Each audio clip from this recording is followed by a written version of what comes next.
Good evening, everyone. Welcome to the day four of A.T.A.L FTP. Today's session is with Dr. Anjali Munde. She will be taking session on data analytics using machine learning. So, Dr. Anjali Munde holds a bachelor's and master's degree in mathematics honors from Hansraj College, Delhi University, where she was awarded the prestigious gold medal. Presently, she is working with University of Southampton, Malaysia campus. Dr. Munde has published several research papers in reputed journals indexed in ABDC, Scopus, and Web of Science. She has also presented technical papers at various national and international conferences.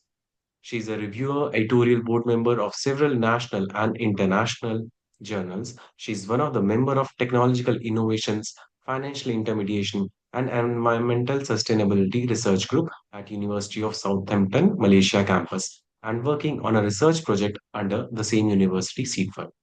With over 18 years of teaching experience, Dr. Munde's research interest includes fuzzy information measures, decision making, coding theory, business analytics, machine learning, and text mining. Now, I invite ma'am to take the session. Over to you, ma'am. Thank you so much, Dr. Gaurav, for the elaborated introduction.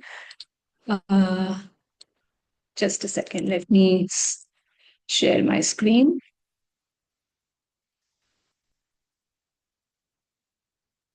Yeah. Is my screen visible? Yes, ma'am, it is visible. Okay, thank you. So, a very good evening to all of you. I welcome you all to the session on machine learning algorithms. So, on day one, I've introduced the concept of machine learning, wherein I kind of elucidated on the fundamentals, getting to know about what is machine learning, their application areas. We also kind of delve into the different types of machine learning algorithms, which are classified as supervised and unsupervised machine learning. And thereafter, we got to know that under supervised machine learning, what are the different kind of algorithms? So they were kind of being classified into the classification model and the regression model.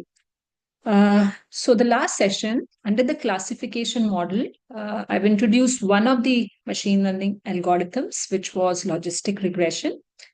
So we will take that forward in today's session, since now you have the fundamental knowledge of what is supervised machine learning, what is a classification problem, thereafter, what is a logistic regression model. And thereafter, we also talked about the various evaluation matrices, such as the confusion matrix. And in order to assess the performance of the model, we kind of compute the accuracy, the error rate, and so on, some different other performance matrices. So, with today's sessions, I wish to kind of help you in getting some kind of hands-on, session with the data. So, the topic for today's session is decoding data, wherein we are kind of exploring on how logistic regression model will be built, and thereafter its performance will be evaluated. Yeah. So, for today's session, I plan to we'll be working on this case study on logistic regression model. So, with the case study, we'll try to first get hold of the data set, get to know about what are the variables in the data set, and thereafter, we'll kind of look into our target variable and set of input variables. And from there, we will learn how I can build a logistic regression model. And finally, evaluate the performance of the logistic regression model that we have built. So we'll start with the introduction of the case study, and then some concepts in terms of because we don't directly just jump into building the model. whenever you work with data sets and applications of the ML algorithms. We kind of start with performing some kind of EDA, exploratory data analysis, and that will include maybe doing some kind of descriptive statistics, finding the relationship between the variables, be it set of numerical variables or categorical variables. Then we kind of also do some data pre-processing before we build the model. So under data pre-processing, there are various techniques which include handling the missing values. So you kind of look into, are there any missing values in the data? How do you fill that missing value? We kind of use the imputation technique for handling the missing values. Then along with that, data pre-processing also includes encoding the categorical variables in the data set. So you have set of categorical variables such as the gender or education qualification. So before you build the model, you have to kind of encode those categorical variables. Then you also look for the distribution of the data. So you kind of maybe try to visualize it with the help of a box plot, look into the presence of outliers in the data set. And in case you find outliers in the data set, you kind of use, there's this interquartile range technique that helps us to remove the outliers from the data. So we do some kind of all these techniques, and then we go ahead and build the model. So the course of the session will include with firstly introducing the case study with you. Thereafter, we will get an overview of the data set. Further, we will maybe learn how we can import the data set on Python. So I've shared the data set with the organizers and also the Python installation guide. So in case you have your data set with you, so thereafter we can, go ahead and maybe you can apply those codes and get the results as well. Right. So let us first introduce the case study. Just a second. Okay, so the case study is not able to view the slide because of this bar. Just a second. Just give me a minute. Yeah. So the case study is it's a healthcare industry problem that I've taken. So it says that the World Health Organization has estimated 12 million deaths occurring worldwide every year due to heart diseases. And half the deaths in the United States and other developed countries, they are due to cardiovascular diseases. So the early prognosis of the cardiovascular diseases can help in making decisions on the lifestyle changes for those high-risk patients and thereafter reduce the complications. So what we are looking forward for this study is that we will be kind of making predictions for kind of detecting that which of the patients will be, at a high risk of heart disease.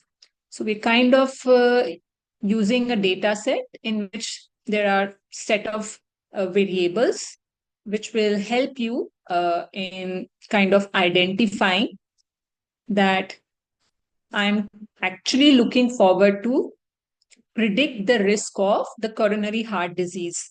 And for that, what are we going to do is we will be looking forward with the help of the various variables in the data set.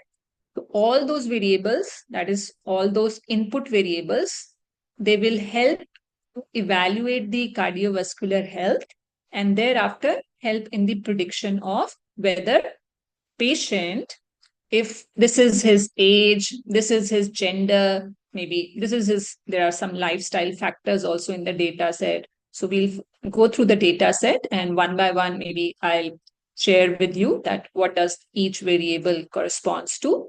So we have a combination of variables, starting with some variables related to the demographics. Some variables would be the lifestyle factors. Some of the variables would be like kind of medical history records of the patient, such as maybe their BP, blood pressure medication, or history of whether they had a stroke, previously or not. Are they also having issues with hypertension, right? So there would be set of variables, and we'll use all those variables in order to kind of make predictions, because our study is regarding where we are looking forward that I should be able to predict whether a person will be at a risk of the heart disease or not, right? So my target variable you will see would be a categorical variable, which will kind of make prediction. Okay, this is the record of the patient one. The model will predict whether he is at the risk of heart disease. So if he is at a risk of heart disease, maybe it will make the prediction yes. And he is not at the risk of heart disease, then the prediction will be a no, right? So that is how we are going to formulate the problem. And why using logistic regression?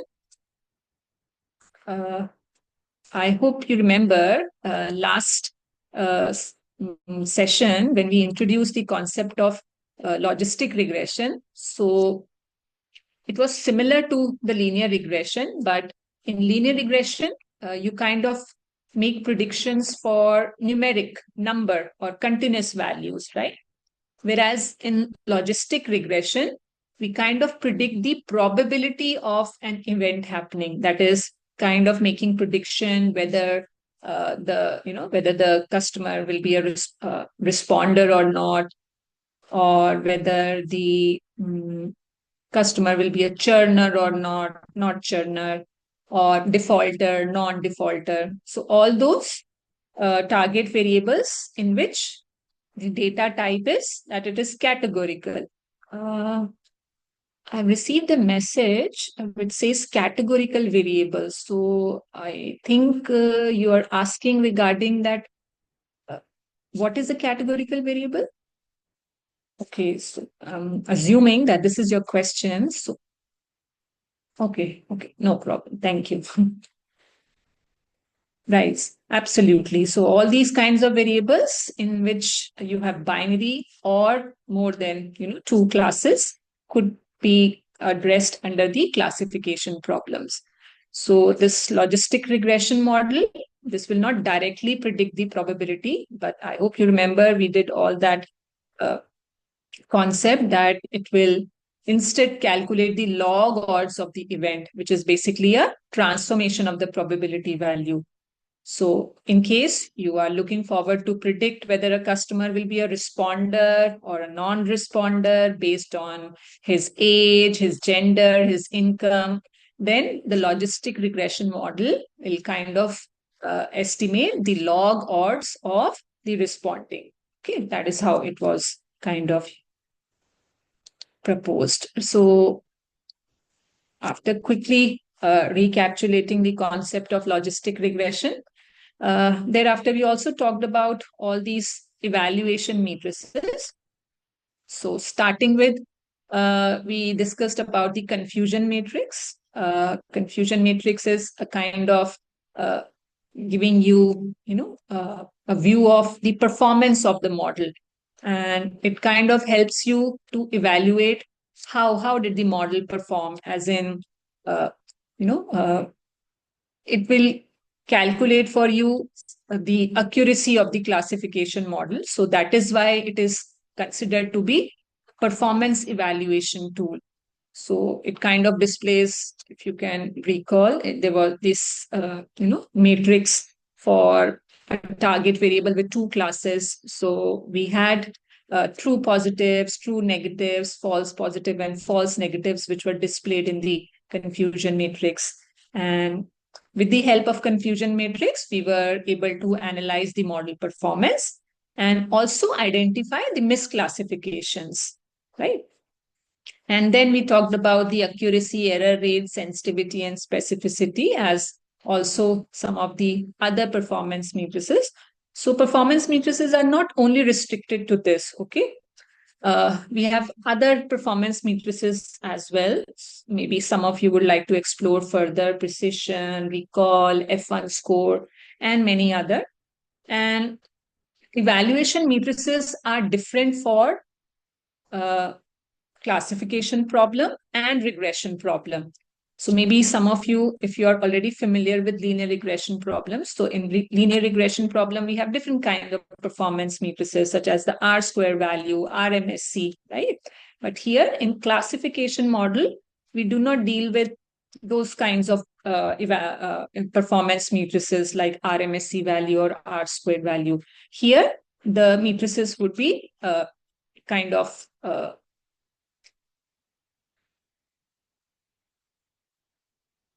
yeah, absolutely. So you mentioned upon the type 1 and type 2 error.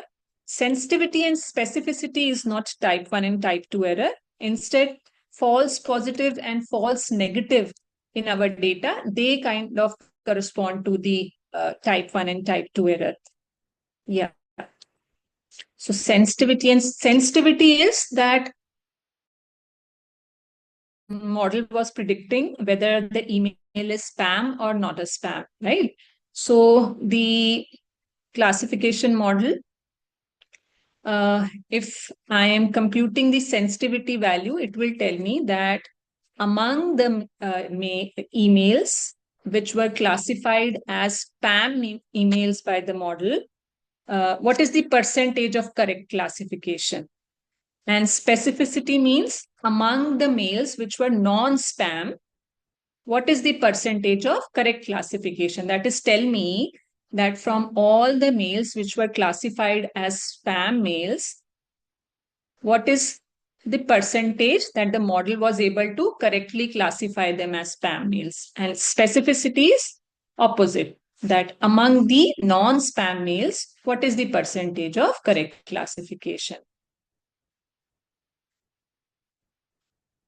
Right. So now, after quickly recapitulating the concepts of logistic regression model and also just giving you a quick overview of the confusion matrix, now I think we can move on to first getting hold of the data set, getting to know about the variables involved in the data set.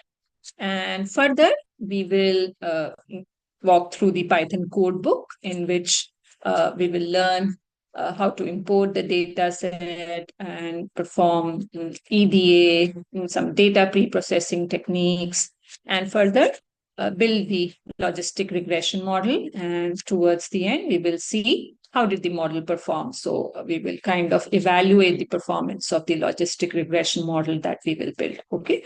So if I want to ask a quick question in terms of uh, let's say I want to evaluate the model performance to the accuracy value, right?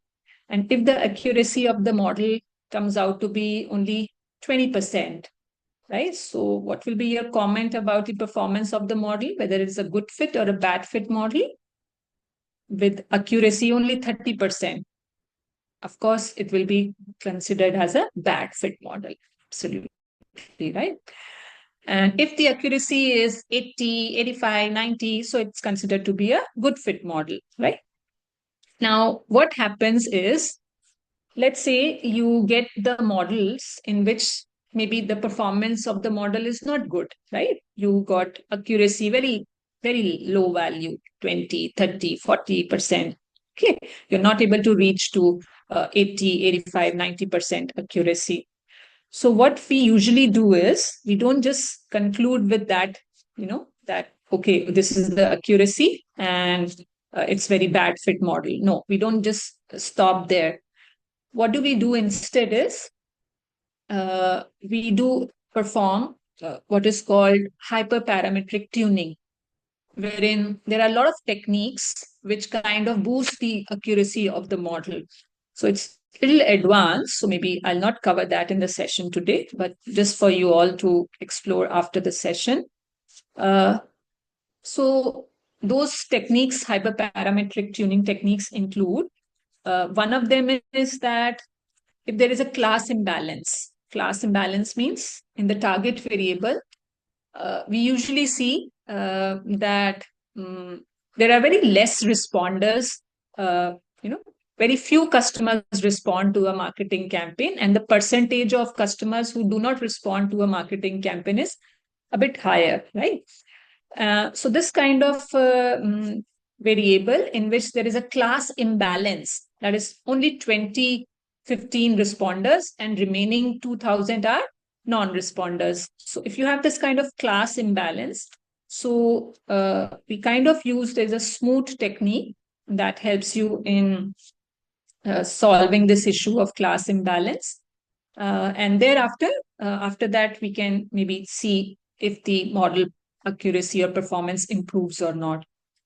And there's also something called grid search CV. That is also one of the techniques. And there are many more as well. So I just wanted to give you an idea that don't just assume that okay, you have fit the model, this is the model accurate performance, okay, low percentage, so I can't do anything. You can do a lot of things. Okay, so these are some of those proposed techniques that can be applied, which kind of boost the performance of the model. Also, sometimes people do not, perform uh, proper data pre-processing techniques.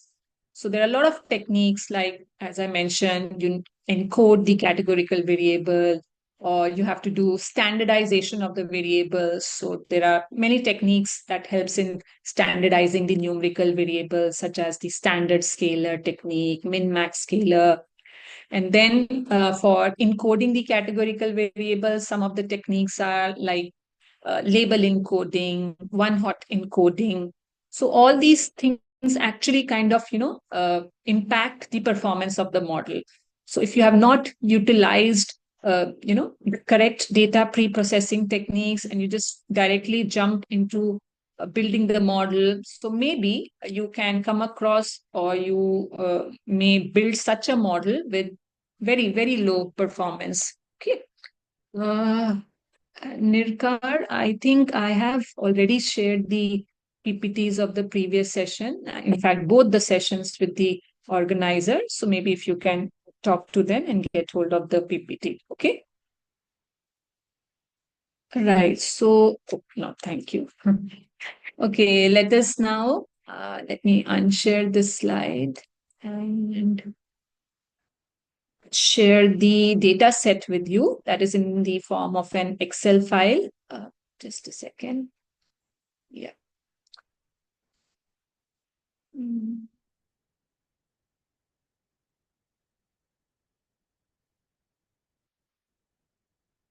Yeah. I hope all of you have received this data set, right? Which is in the form of an Excel file. So let me quickly help you in understanding what is this data set. So this is a very famous Framingham heart study data set. So this was from Kaggle. Yeah, absolutely. You can perform logistic regression in R Studio and other softwares as well. Okay. It's not that you can only perform it on Python, right? So many other softwares can also handle building different machine learning algorithms. Okay. Right. So as I mentioned, so this is the data set referred as Framingham Heart Study data set, very famous data set, which in which there are a couple of variables that actually helps to evaluate the cardiovascular health of a patient and thereafter make predictions regarding the risk of whether a person is at a risk of coronary heart disease or not. So if you quickly look into, there are in total 16 variables in the data set, right? Starting with first one being gender, then age of a person, a patient, his education, and all, right? And here, when you see, if you want to check the records. So in total, we have 4,238 observations. So we have a data of around 4,238 patients. Now, one by one, let's quickly get to know about the variables in the data set. So the first variable in the data set is the gender, which includes males or females. Then we have the next variable as age of the patient. Now, gender is a categorical variable, age is a numerical variable. Okay, so this is just the patient's age in years. Then we have another variable called education, which is kind of reflecting the participant's level of education. It has categories, so you can quickly check that there are four categories under the education. The first one is less than high school, then the other one is high school, then some college, something, bachelor, and then master's. And then we have the next one, which you read as current smoker. So these are some of the lifestyle factors, which kind of helps in understanding whether the participant is a current smoker or not. So if he's a smoker, the output is yes, and if no, it's written as no. Then the next variable in the data set is 6 per day, which is representing the average number of cigarettes smoked per day by the current smokers.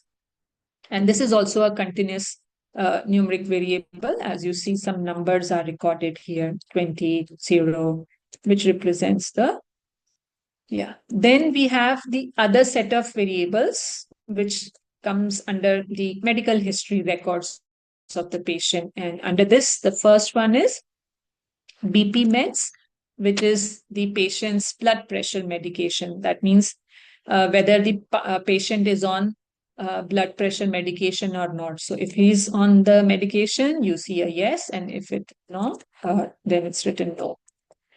Next variable describes prevalent stroke, which is representing whether the participant has previously had a stroke or not.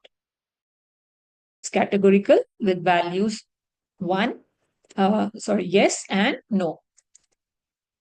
Moving ahead, we have the next variable, prevalent hypertension, standing for that. This again represents whether the patient had a history of high blood pressure, hypertension. So again, yes or no.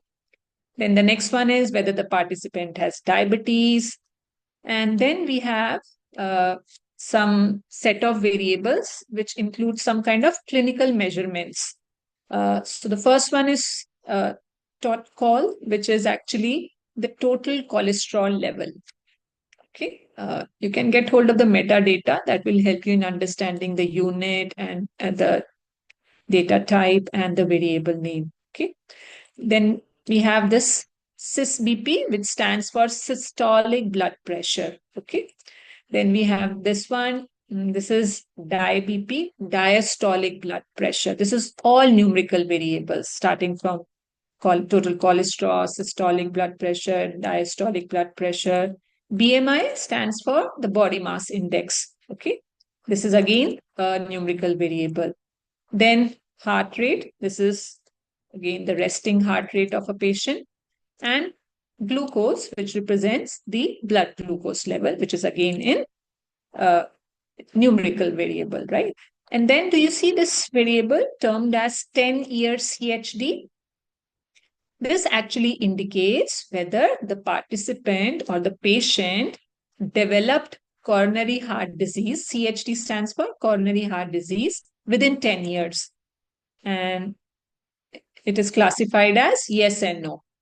So when we look into these set of variables in the data set, my first question to you is, what is the target variable in this data set? Which do you think would be considered as the target variable based on the case study that we have referred to, in which we were kind of predicting on the overall risk of heart disease?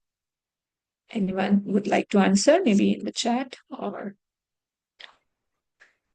what do you think would be the target variable in this data set? Out of these 16 variables, which variable should I consider? Absolutely correct, Suchitra. Very well. The target variable in this data set is 10-year CHD. Yeah. So what do we do is, after we get to know, okay, this is the target variable, let's assume that it was not given to you that you have to build a logistic regression model. Okay. Only this is the data set with you. And with this data set, you are kind of making predictions for patients who are at the risk of heart disease, right? So you will go through the set of variables, okay? And from there, you will correctly identify, okay, 10-year CHD would be my target variable. Now, how do we decide that which of the algorithms can be built on such a data set? We go to the concept which says classification models are those in which our target variable is categorical in nature, which could have two or more than two classes. So that is why we kind of identify, okay, this is a classification problem since I am making predictions which are categorical in nature, yes, no. Let's say if I was to build a model in which I was to make some predictions regarding the glucose level of the patients, right? So do you think logistic regression model or would be the correct choice? If I was to make predictions for whether what is the glucose level in the patient. Okay. So can I use the classification model? No, we cannot use. Why? Because glucose level is a numerical variable. Absolutely, Dr. Kumar. The linear regression will be suitable.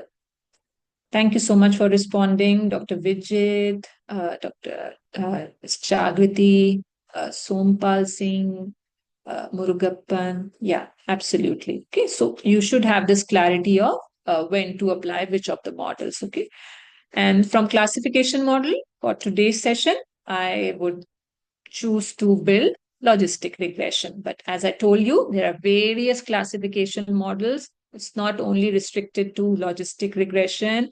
We have K nearest neighbor algorithm, classification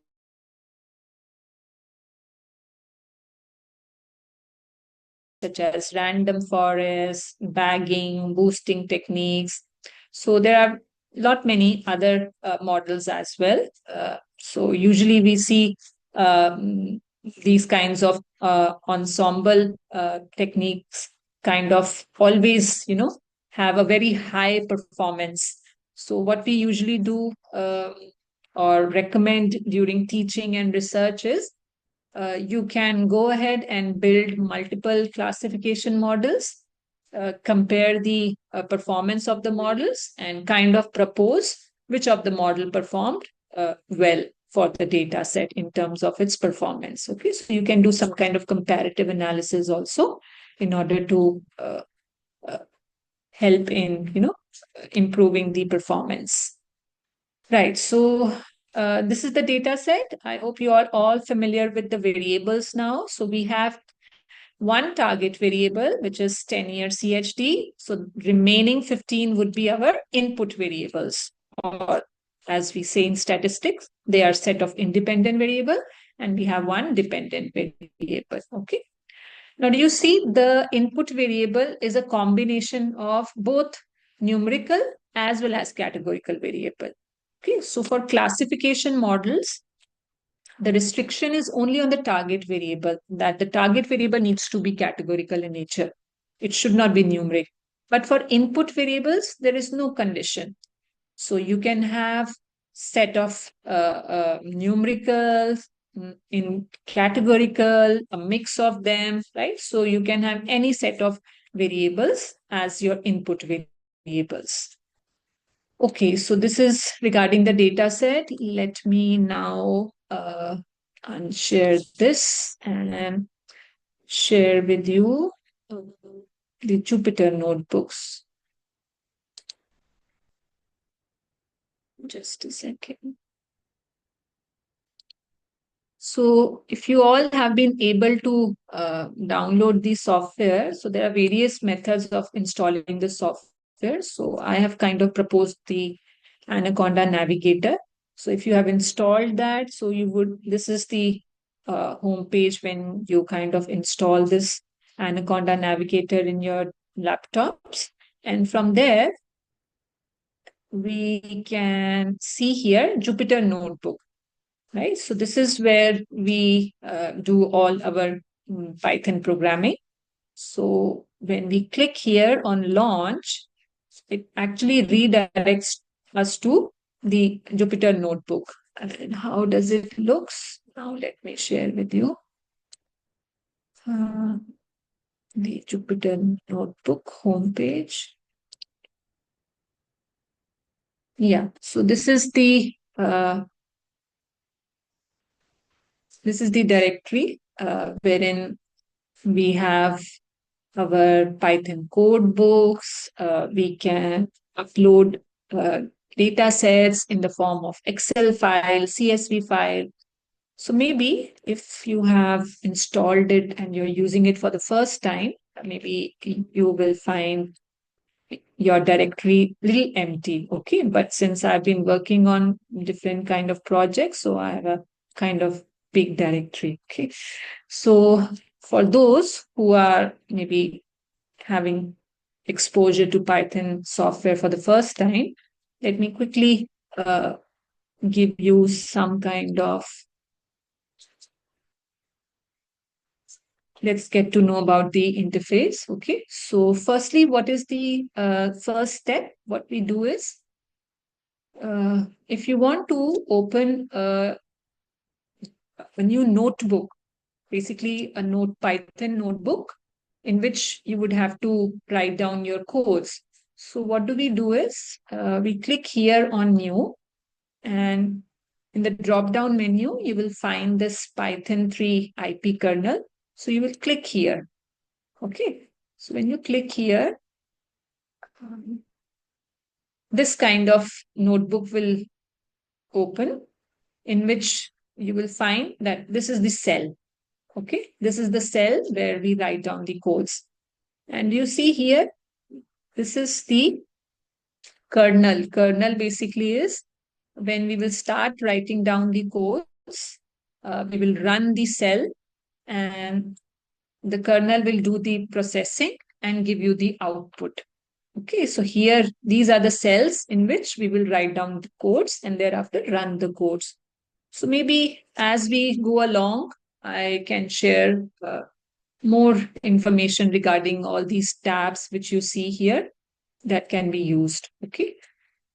So if you want to insert a new cell, uh, you click on insert cell above, below, and lot many. The next thing that we do is after we have this new notebook with us, the first thing is we need to import the data set, which is either in the form of a CSV file or in the form of an Excel file on the directory. Okay, so how do we do that?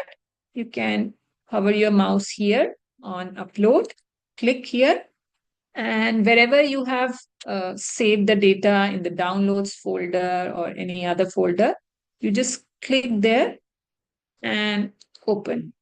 So you will see this kind of option in which it will ask you, okay, you want to upload this file. So we will click this. Okay. I've already uploaded it. So that is why it is showing overwrite. So let's say I click on this overwrite. Now, when I scroll down my directory, you should be able to see the data set here. Okay. On the directory. Yeah, this is the data set that I have uploaded. Okay. So once you have the data set uploaded here, now you can go ahead and work with your notebook where you will kind of import different libraries. There are different codes which will run different kind of steps involving first with importing the data, then maybe summary of statistics, some EDA, data pre-processing, and thereafter building the logistic regression model. Okay. So for convenience, I have already prepared a code book in which I have the codes with me. So maybe I'll run through this, okay, uh, and explain the codes as we move along, okay. So the first cell which you see here is in which I have imported few libraries. Which are the libraries I have imported? The first one is NumPy, which is for numerical calculation, then Pandas, which kind of works with data frame, that is, it will import your data in the form of rows and columns. And then some of the libraries I've imported are for visualization. So one of the very famous libraries for visualization is Matplotlib and Seaborn. Seaborn is more interactive if you want to build maybe heat maps and all. So Seaborn kind of makes it very interesting chart. And Matplotlib for all these kinds of line chart, bar chart, box plots, right? So they are some basic libraries that I've imported as if for now. But you will see as we walk along, maybe if I was to build my logistic regression model, you will see I will simultaneously be importing those libraries at those steps. Okay. So I have not imported all libraries in the first cell only. I've imported those libraries first, which I need for my initial data pre-processing. Okay. And then maybe you will see in between, I will keep on importing the necessary libraries as well as it requires. So this is how we first import the necessary libraries. And in order to import the data set on the Jupyter notebook, this is the line of code that we give. The data set I have worked with, it was earlier, I have named it as, instead of 23 January 25, I have already done work and it was 19/11/24. Okay, but what you do is you can import this data set, which you have just uploaded here with the name of data set. You can just copy like this. Okay, you can just copy the name of the code and then paste it here. But what is the line of code? DF. DF means I've just given a name to my data frame. You can name it as heart disease data set. It is as per your convenience. Okay. So you can give any name to your data set. I have given it the name as DF. Okay. Now, Python is, of course, open source. It's easy to implement. It's case sensitive. So when you see these line of codes here, if I have written in small, if they are in small cases, so I have to ensure all my alphabets are in small cases. Meanwhile, you will see there will be some line of codes in which some of the letters, alphabets will be in small case, some will be in, uh, capital letter. So accordingly, we have to ensure that when you write the line of code, you ensure that you maintain it in terms of it is case sensitive. Okay. Right. So in order to import the data set, what do you do is, if you want, let me quickly show you this on a new home page maybe. Yeah, this is how you upload. And then instead of this, you can just write here the data set we have uploaded. This was the name. So this is how you will, write down the line of codes. Right. So after importing the data set, as I said, we will be doing initially some exploratory data analysis. So one of the very simple codes that we use is df.head. So what does this head function does is, by default, it will show you the first 5 rows of the data set. So if you just cross check it with your Excel file, you will see these are just the first 5 rows of my data set in the Excel, which has now been displayed on the Python code book. Okay. And when you work with, let's say you want to see the last few records of the data set instead of top, in that case, the line of code is df.tail. So tail, if in case you want to see the last few records of the data, and head function if you want to see the top few records of the data. So it has just kind of represented here all my variables starting from gender till glucose and my last variable that is 10-year CHT, right? Once you get to know about importing the data and getting a view of the records in the data, next part is regarding getting to know about the data type. So, of course, we all know by looking into the variables, we already did this classification, right? But there is a function in Python which you can use if you are not sure that whether my variable is categorical or whether it is numeric. Okay. So you can use this function, info function, which will help you in identifying whether your variable is a categorical variable or whether it is a numerical variable. So what will be the output of this line of code, df.info? You will see it will give you the output as all the names of the variable. And do you see the index starts from 0. Here also, if you see when I did the head function, that time also index did not start with starting from 1 onwards. The first record index number was 0. So in Python, it actually starts the index value from 0 onwards. So if there were 16 variables, so do you see it has displayed it as 15 because it starts from not value 1, index value 1, but instead it starts from index value 0. So don't just get confused. It's just that it doesn't start with index number 1, it starts with 0. Okay, so there were 16 variables in total. This is the data type column, which you see here. This is giving you the results as object. Do you see something written as int 64? And we have also something written as float 64. So whenever the data type has been written as object, that means it is a categorical variable. Okay. So Python will not write down categorical or numeric as the data type. Okay. It will instead give you the results in the form of the variable is classified as an object, integer, or float. So age is integer because it's a integer value. 0, 32, 48, age, 15 years old, right? And sometime you will find it will be written as float.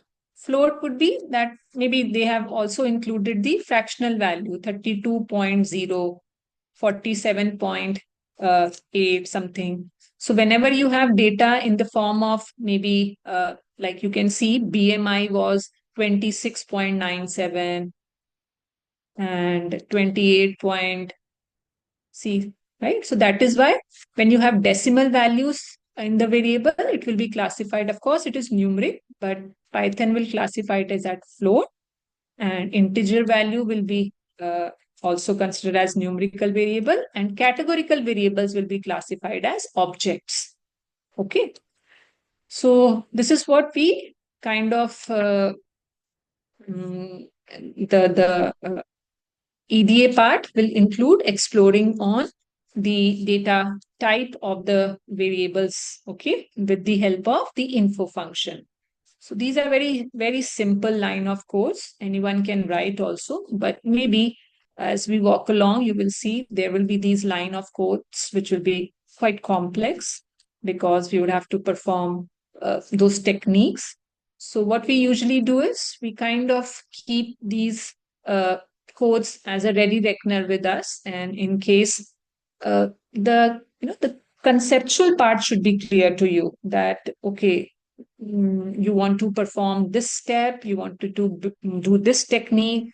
So what kind of function or what kind of you know model I need, that much knowledge should be with you. But since I don't have computer science background, so I don't know how to write a code, right? But what I have gained over 5 years of experience into my journey of analytics is that I've realized that you should have, the basic knowledge of what is this line of code doing for me? What is the output for this code, right? And rest, maybe, we use Python has a very big community, so we can explore lot many things in case you come across a lot of errors, so you can go and fix them with the help of interacting with the community. And nowadays you have chat GPT that kind of gives you the entire codes that can also be implemented. But the thing is that you should have a knowledge of that what you want to actually process, or what is the output that you require out of that Python code, right? So those who are from the area of computer science, or they have prior knowledge of programming, so I'm sure they can well build the codes as well. But for us who are not those programmer background, so we kind of keep the codes with us as ready reckoners for our future references, right? Okay, moving forward. Next, what I've done is I have kind of trying to understand that how many of my patients were at a risk of heart disease and how many were not at the risk of heart disease, right? So my target variable, and I want to know how many yes and how many no. So basically, you want to count, okay? So for that, there is this value counts function which we use, which will give you the output in the form of that these many patients are at the risk of heart disease and these many are not at the risk of heart disease, okay? So, from the historical data that was obtained, this was to be considered.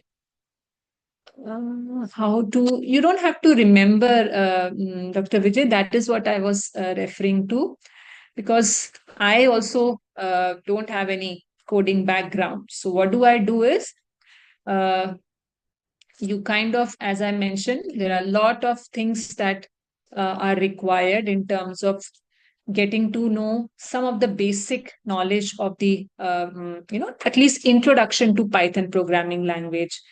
And then we don't remember codes, we keep these code books with us as and when we learn, okay?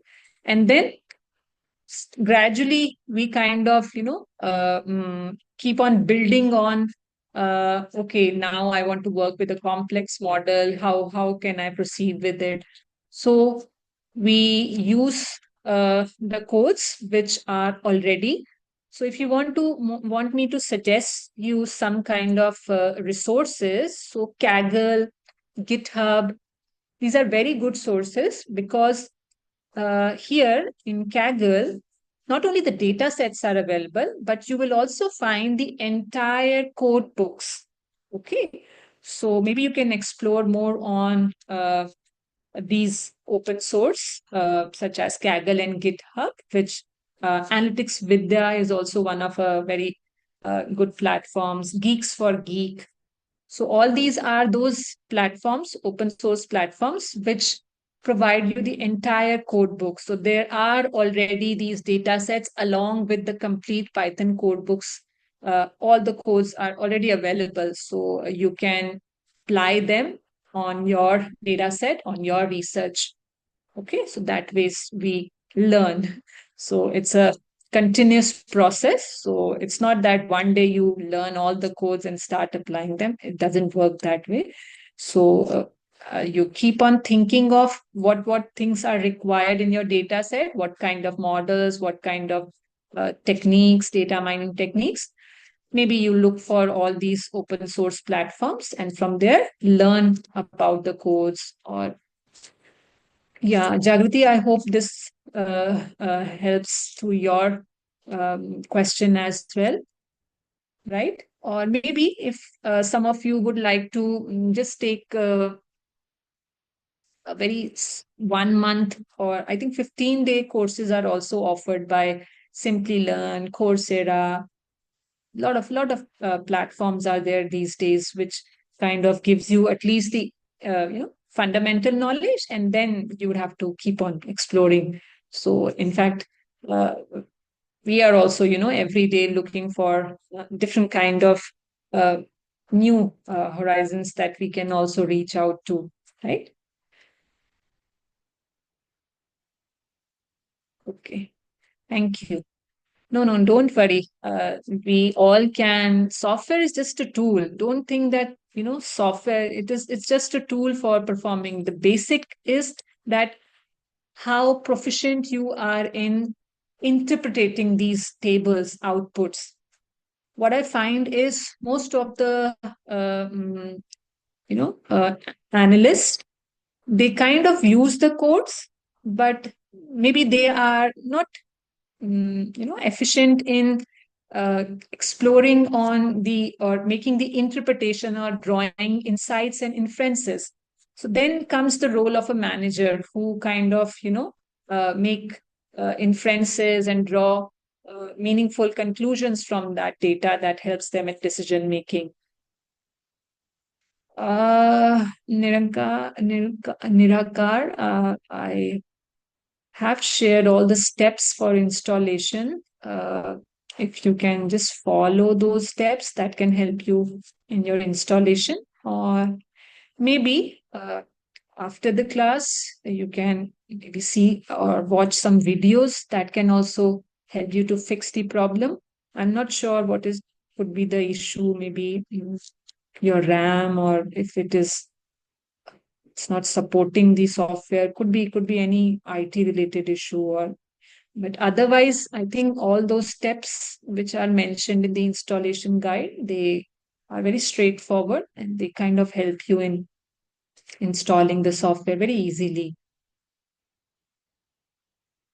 Okay, moving ahead, as I told you, I am doing some EDA initially. Okay, the next what we did is, as we explored on the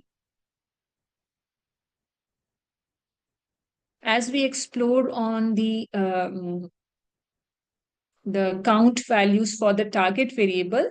Similarly, let's say I also want to know that in my data set, how many of the patients were male, how many were female. That is, for all my categorical variables in the data, which were gender, education qualification, or maybe current smokers, then prevalent stroke. Let's say for all my categorical variables, I wanted to do a count, okay, with regard to the categories. So what we will do is we will run this line of code, which will actually start counting uh, for all my categorical variables. So this will be the output, which will help me in getting to know, okay, there are 2,419 males patient and 1,819 female patients. Similarly, for my educational variable, I will get to know, oh, from the data set, uh, 473 patients are PhD, 687 are masters, and so on. You can see for all the categorical variables, current smokers, it has classified these many are smokers, these many are not smokers, these many are on medicine, BP medicine, these many are not on BP medicine, right? So you just get hold of your unique count in the variable, okay? And then it should not be just restricted to this, right? So you should be able to kind of interpret all these results in your maybe if you're working on a paper, or for your teaching also. So under the descriptive statistics, maybe you can write down all these insights that you have drawn with regard to the count function. Okay. Next, what do we suggest is some data pre-processing techniques, okay, before we build the logistic regression model. So as I told you, there are various data pre-processing techniques. Few of them are like uh, handling missing values. Then we deal with encoding the categorical variables. Then we also look for handling and detecting the presence of outliers in the data set. At times, if required, we also kind of work with standardizing the variable. That is, all the variables should be on same scale. So there are different data mining techniques one should always perform before they go ahead and build the logistic regression model. Just a second, let me have a sip of water. Just a second.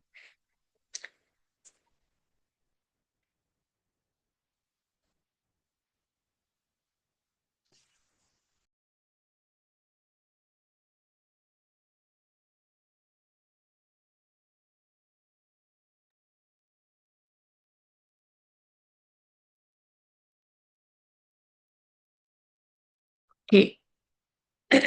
Sorry for the inconvenience. Right. So, okay. So we have done value counts for all the categorical variables. Now we proceed ahead with identifying are there any missing values in the data set or not. Okay. So there is this function is null dot sum.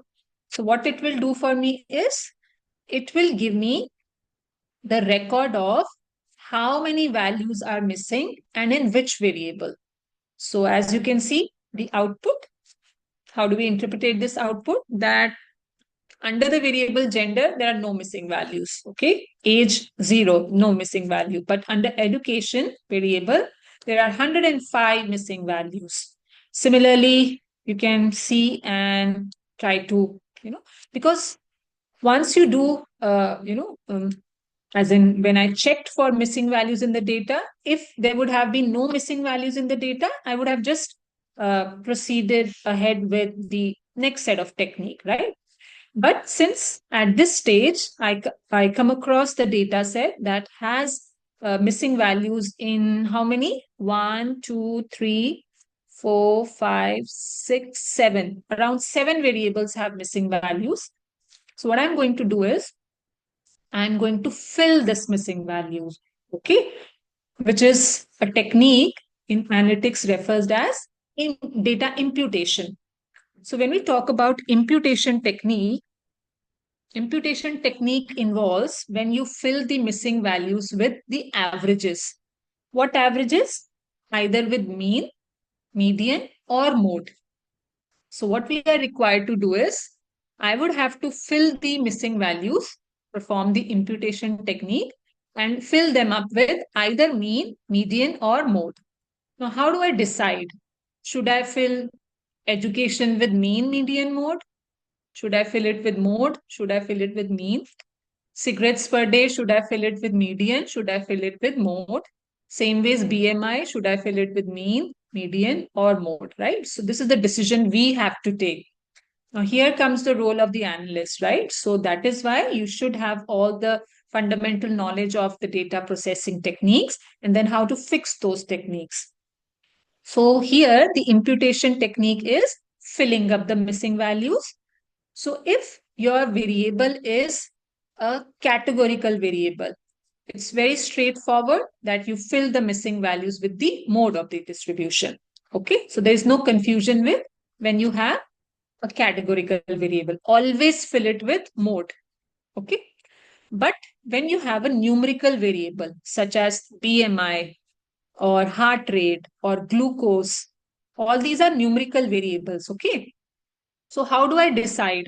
Numerical variables can only be imputed through either mean or median, not mode. Mode is only for categorical variables. But now again, I have to take the decision whether I should fill this numerical variable glucose with mean or median. That is again the question. Okay. So how do I decide? So usually what do we do is there's this general approach, rule of thumb, which says that if my data is normally distributed, okay, then I should fill the missing values with mean. And if my data is not normally distributed and it has maybe presence of outliers, in that case, I fill the missing values of the variable with median. Okay, that is the possible course of action that one should do. So, how do I first understand whether the distribution is normally distributed or not? So, for that, there are various techniques. Through visualization, also, one can check whether the distribution is normal or not normal. So, what I've done is for my numerical variable, total cholesterol, which is numerical, I have to take decision whether I should fill it with mean or median. Okay. So what do? I plot this, which is a box plot. Okay. So as you can see, this box plot seems to be skewed. Okay. It has these individual dotted points also beyond the whiskers. I hope you understand a box plot, right? The box represents 50% of the distribution, and then there is the left and the right whisker. Okay. Beyond the whisker, if there are these individual plotted points, then they are considered to be outliers. Okay. So this one is not normal. Okay. It's skewed. So that is why you will perform the imputation. That is, you will fill the missing values in the total cholesterol variable with the median. Okay. If I would have got a box plot, which was not skewed, symmetric, okay, in that case, it would have been a normal distribution, and therefore I would have uh, filled the missing values with the mean. Okay. So this is what we do. Similarly, I would also have to check for filling up the missing values in my remaining numerical variables also.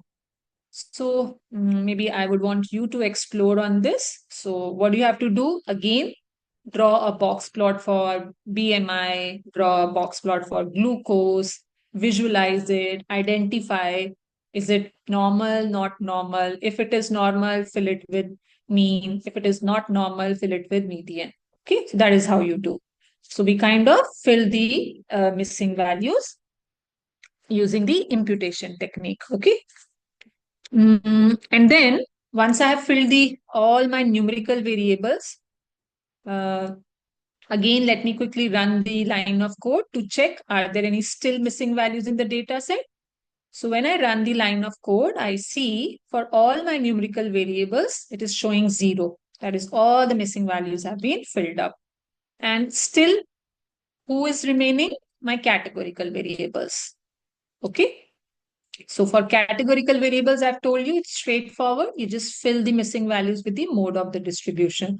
So this is the mode of the distribution, and then we fill the two very categorical variables with the mode of the distribution. And then again, if I run the line of code, now can you see? There are no missing values in the data. Okay, so this is how we fill the missing values in the data using the imputation technique. Okay, moving ahead,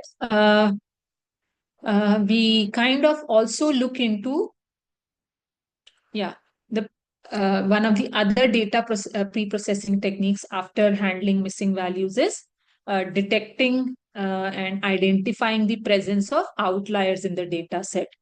So again, a very simple way in order to detect the presence of outliers in the data set is through the box plot. So what did we do?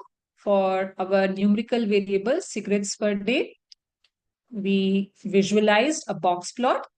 And when we visualized the box plot, we found some, outliers present, right? We detected the presence of outliers in the data set. So now comes the question that okay, if there are outliers detected in the data set, how do we remove them? Okay. So in order to remove the outliers in the data set, there is this interquartile range method, in which basically if anything is beyond this Q3 plus, there's this rule which follows this criteria that who will be an outlier? Anything which is beyond Q3 plus 1.5 times IQR, or anything which is below Q1 minus 1.5 times IQR is considered to be a outlier.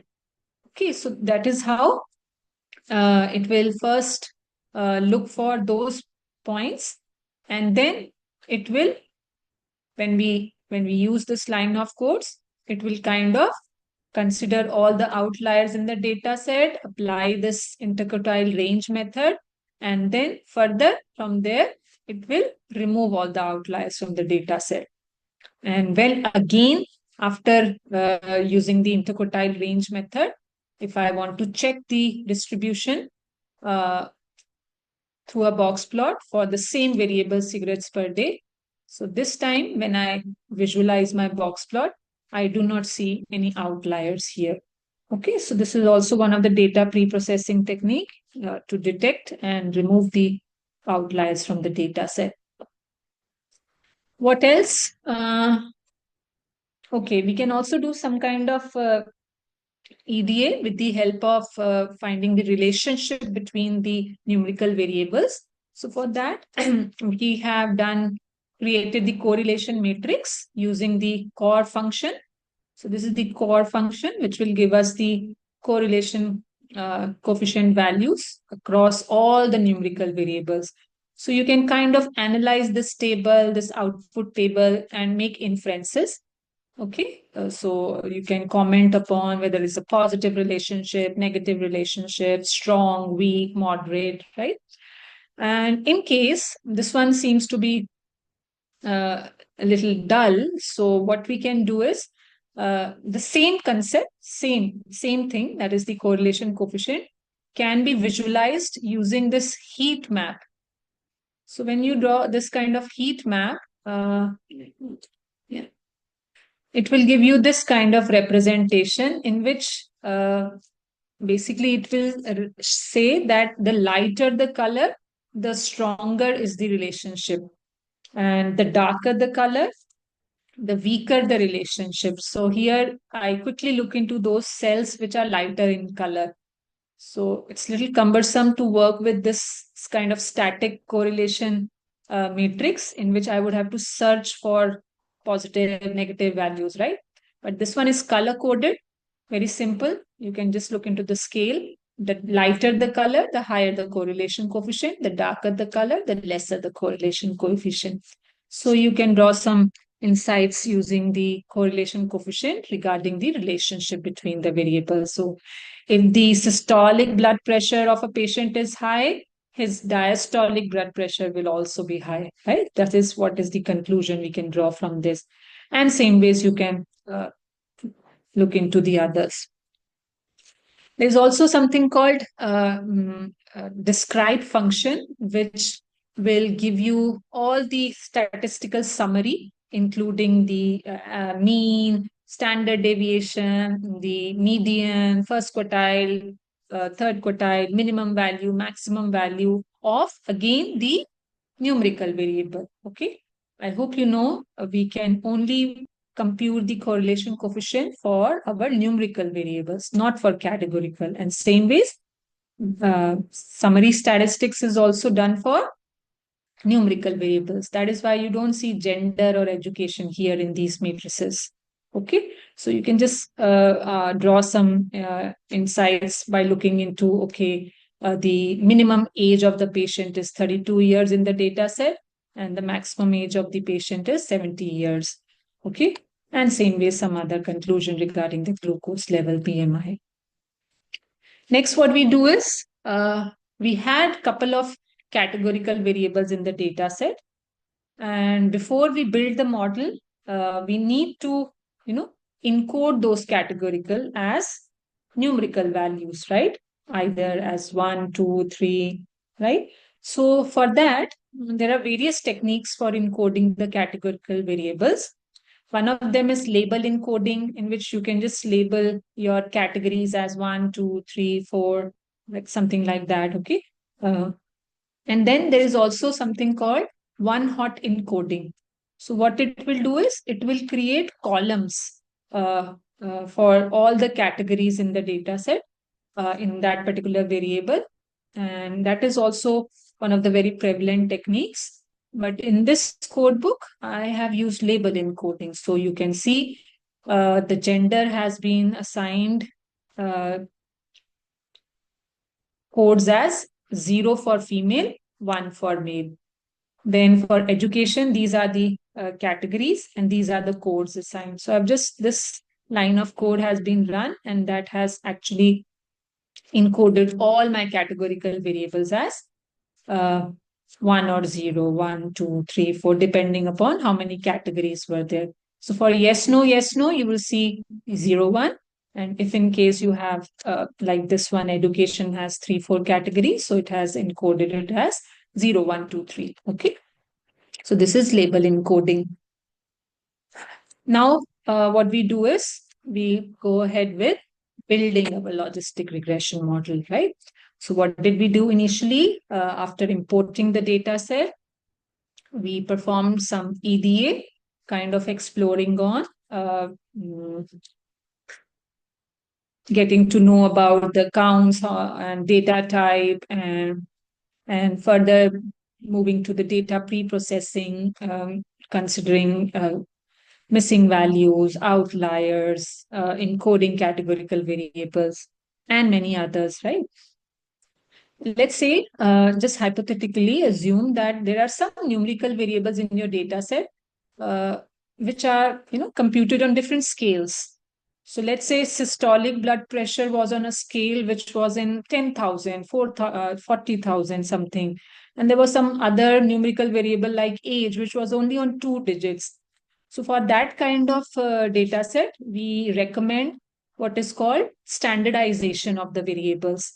So for that also there are techniques, either using min-max scaler or using standard scaler. So it kind of converts all the values in the range of 0 to 1. Okay. So that is also used, but here, and there are some machine learning algorithms for which standardization is mandatory. Like if I suggest you, under unsupervised learning, we talked about the clustering algorithm. And under clustering, there is one of the very prevalent techniques, K-means clustering algorithm. So for applying K-means clustering algorithm, you have to do standardization. So for logistic regression, it is not mandatory, but there are few algorithms which you will come across in machine learning for which that step is actually required to be implemented before you build the model. Okay. So now what I'm doing is, firstly, I'm kind of, creating data sets in terms of uh, a variable X, which will include all my input variables. And the other data frame, I am mentioning it as variable Y, which will represent my target variable. So this line of code, which you see, is saying that X variable, this X is a data frame in which I have all the variables starting from gender till glucose. But who is not here?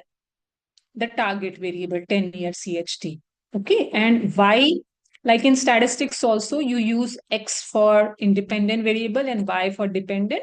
Same thing I've done here. So X variable include all my input and Y represents my target variable. Okay.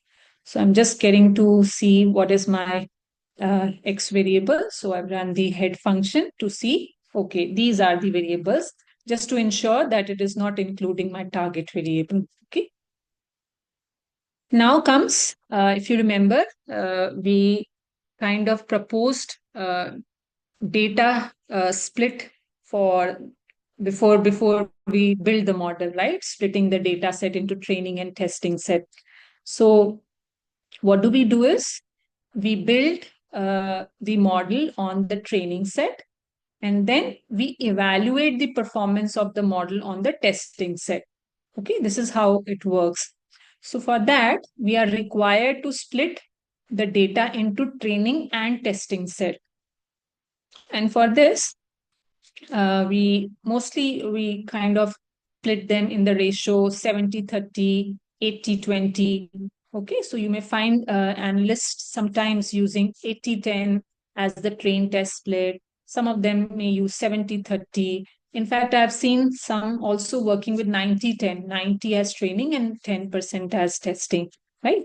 So this is the line of code which will kind of split the data into training and testing. And here I have mentioned 30%. That means my testing set will be 30%. So remaining 70 will be training set. Now, can you see? I have imported few libraries also in order to perform train test split. And similarly, now, since I want to build my logistic regression model, again, there are a few libraries that I'm importing from sklearn, logistic regression, and Matrix. Okay. So here, this is how we build, or what we say is we fit the logistic regression model. This is the line of code that will actually build the model for you. And further, what do we do is we can also compute the probability values for the target class. So our target class was whether the patient was at a risk of heart disease or no. So no was 0, 1 represents yes, right? So if you look into the first patient, this is the output, the predicted probability. So what do we get to know? The predicted probability for a patient to be not at the risk of heart disease is 83%, and to be at risk of heart disease is only 16%, right? So this is how the model will be built, in which they will kind of compute the probability whether a customer will be a responder, non-responder, uh, at risk of heart disease, not at the risk of heart disease, churner, non-churner, right? This is how you will get the output once you will fit the logistic regression model, right? So you can just look into this and thereafter make interpretations regarding when a new customer comes in, if I plug in his gender, his education qualification, what will be the output? So it will give you output in this manner. It will give you the predicted probability for the patient being not at the risk of heart disease, at the risk of heart disease. And from that, you can make decision regarding whether he should be classified as uh, not at risk or at risk, yes, no, and so on. Okay. Now, once we have built the model, we are also required to evaluate the performance of the model, right? So this is the last step that actually will help you in getting to know about the performance of the model. So if you see here, what we have done is we usually use two line of codes. We compute the evaluation matrix for the training set, and then we compute the evaluation matrices for the testing set, and then compare them. As in, it should not be that on the training set, the performance is 90%, and on the testing set, it is 20%. Okay, that means bad fit model. There is a range in which it is acceptable. That is, it's okay that if training set is maybe 85%, testing set comes out to be 80% or 75%. So marginal difference 5 to 10% is acceptable. But beyond 50, 30, 40, that is considered to be a bad fit model. So that is why we kind of compute the performance matrices for the training set, for testing set, and then compare them. And there's also this rock curve, which I kind of not explained to you, but this is how it looks like. So it's a kind of visualization. Sorry.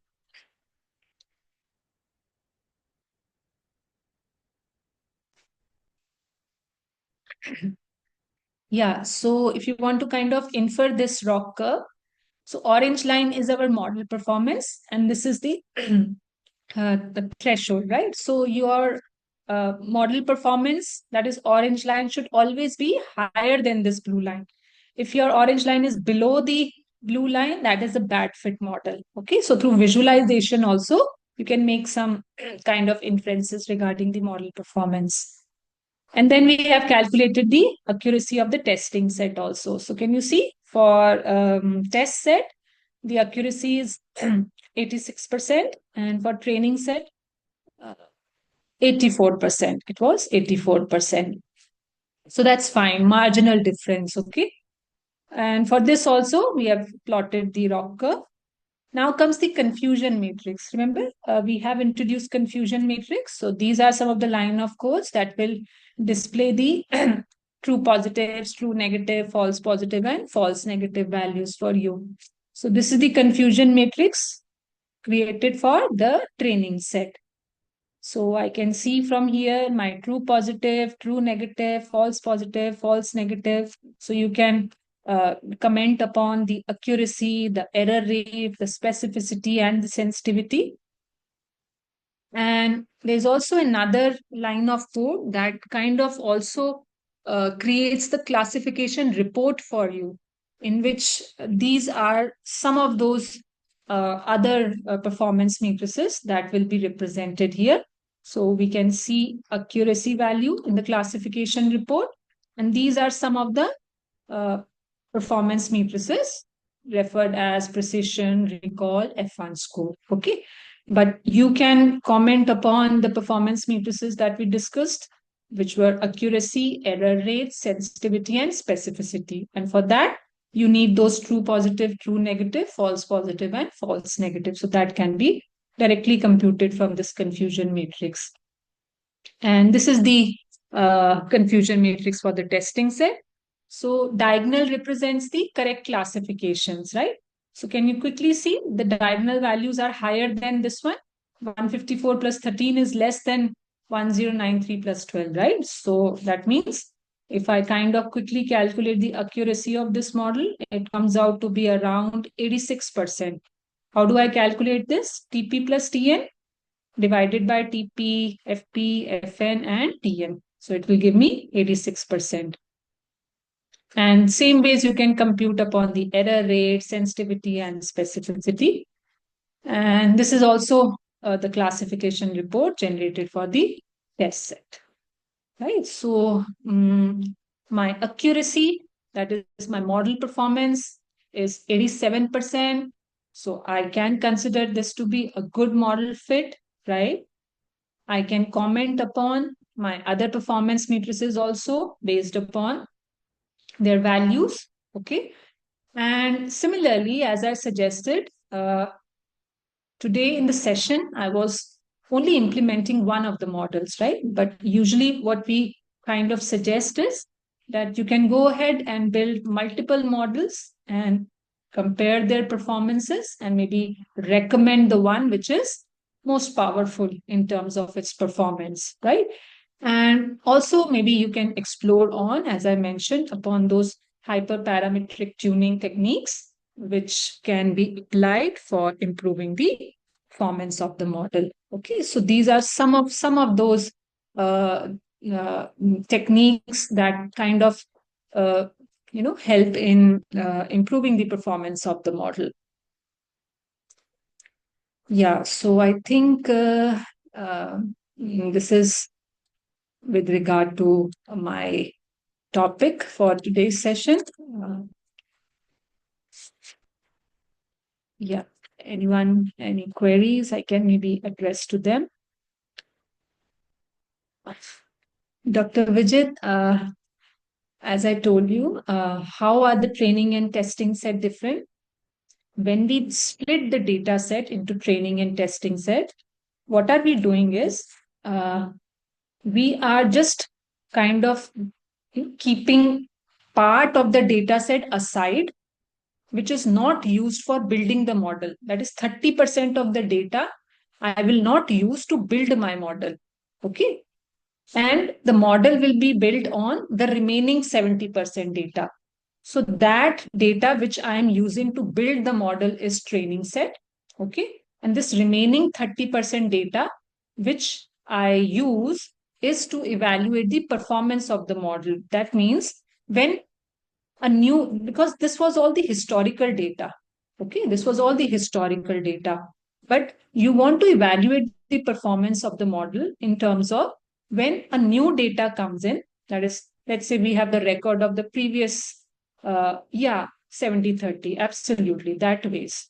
Okay, so we evaluate the performance of it should not be that the model is performing, giving us 95% accuracy in training set, and in testing set, it is giving us only maybe 20-30% accuracy. Should not be that way.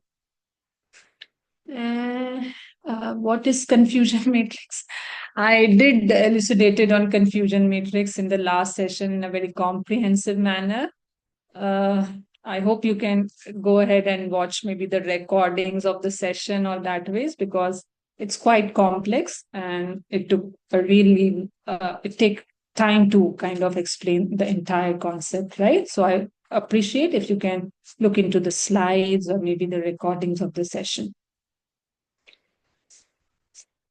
Yeah. Code books. I think I do not kind of, share the code books. Maybe if you could have taken the screenshots, I don't mind that.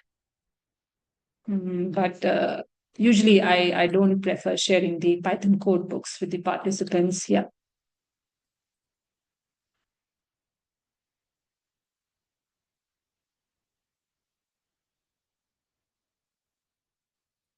Yeah, that's all from my side. Recordings of the session, maybe you can talk to the organizers, Dr. Seema.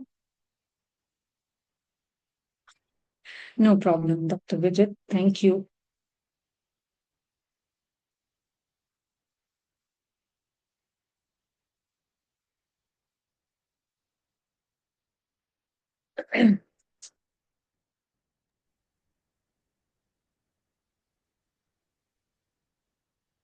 Thank you, Dr. Anjali, for taking the session. Thank you so much, Thank ma'am. you. Okay, so our next session, session two of day four. The topic of session two of day four is role of data analytics in driving corporate strategy and making corporate finance decisions. We have Ms. Kanupriya Rustagi with us. She is a senior trainer with KPMG, a chartered accountant with 17 years of post qualification experience. She has diversified exposure of working in audit advisory and controllership functions with reputed multinational and listed clients.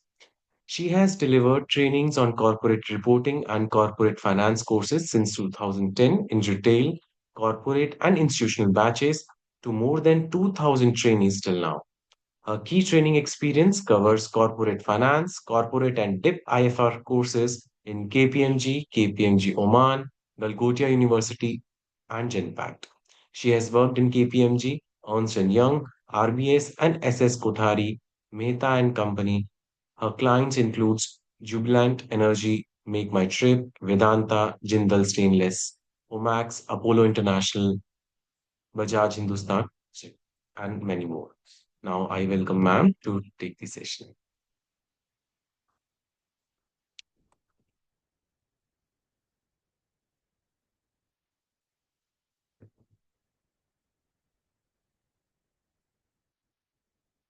Ma'am, please unmute yourself. Uh, I have made you co-host. Let me check. Okay, I wasn't able to. Thank you, Gaurav, for such a beautiful introduction. So I will obviously do not have to introduce myself. And before I go any further, good evening, everyone. Thank you, Mamta ma'am, for providing me this opportunity because it is a great privilege to be here, to be in front of each one of you, because I understand you come from esteemed organizations with rich experience. So I'll only make a very humble attempt at presenting you basic concepts or some bit of it around corporate strategy, corporate finance, and then we'll talk about some data analytics and statistical tools in how these help in putting together a strategic initiative together. I hope I'll be able to do something worthwhile today. Please leave your queries on the chat box. We'll be happy to answer. Let me share my screen with you, and that's where we get started. Thank you so much.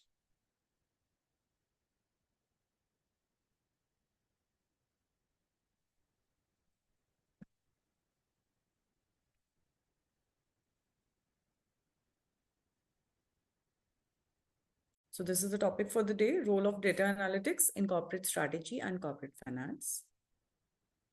What we will do, we'll take an overview of what is corporate strategy and what is corporate finance, and how do we use data analytics to work on corporate finance models. So when we may have various inputs in corporate finance models, so how do data analytic tools, how do they come in handy when we are working on corporate finance model? Okay. So what is corporate strategy? You may type in the chat or we can just go on. So a corporate strategy. So most of the time, or rather Sorry to all of the interrupt you, ma'am. Actually, participants are saying that, your voice is coming, not coming properly. hold on. So they're Let asking me you to just check. speak loudly. Let me just check.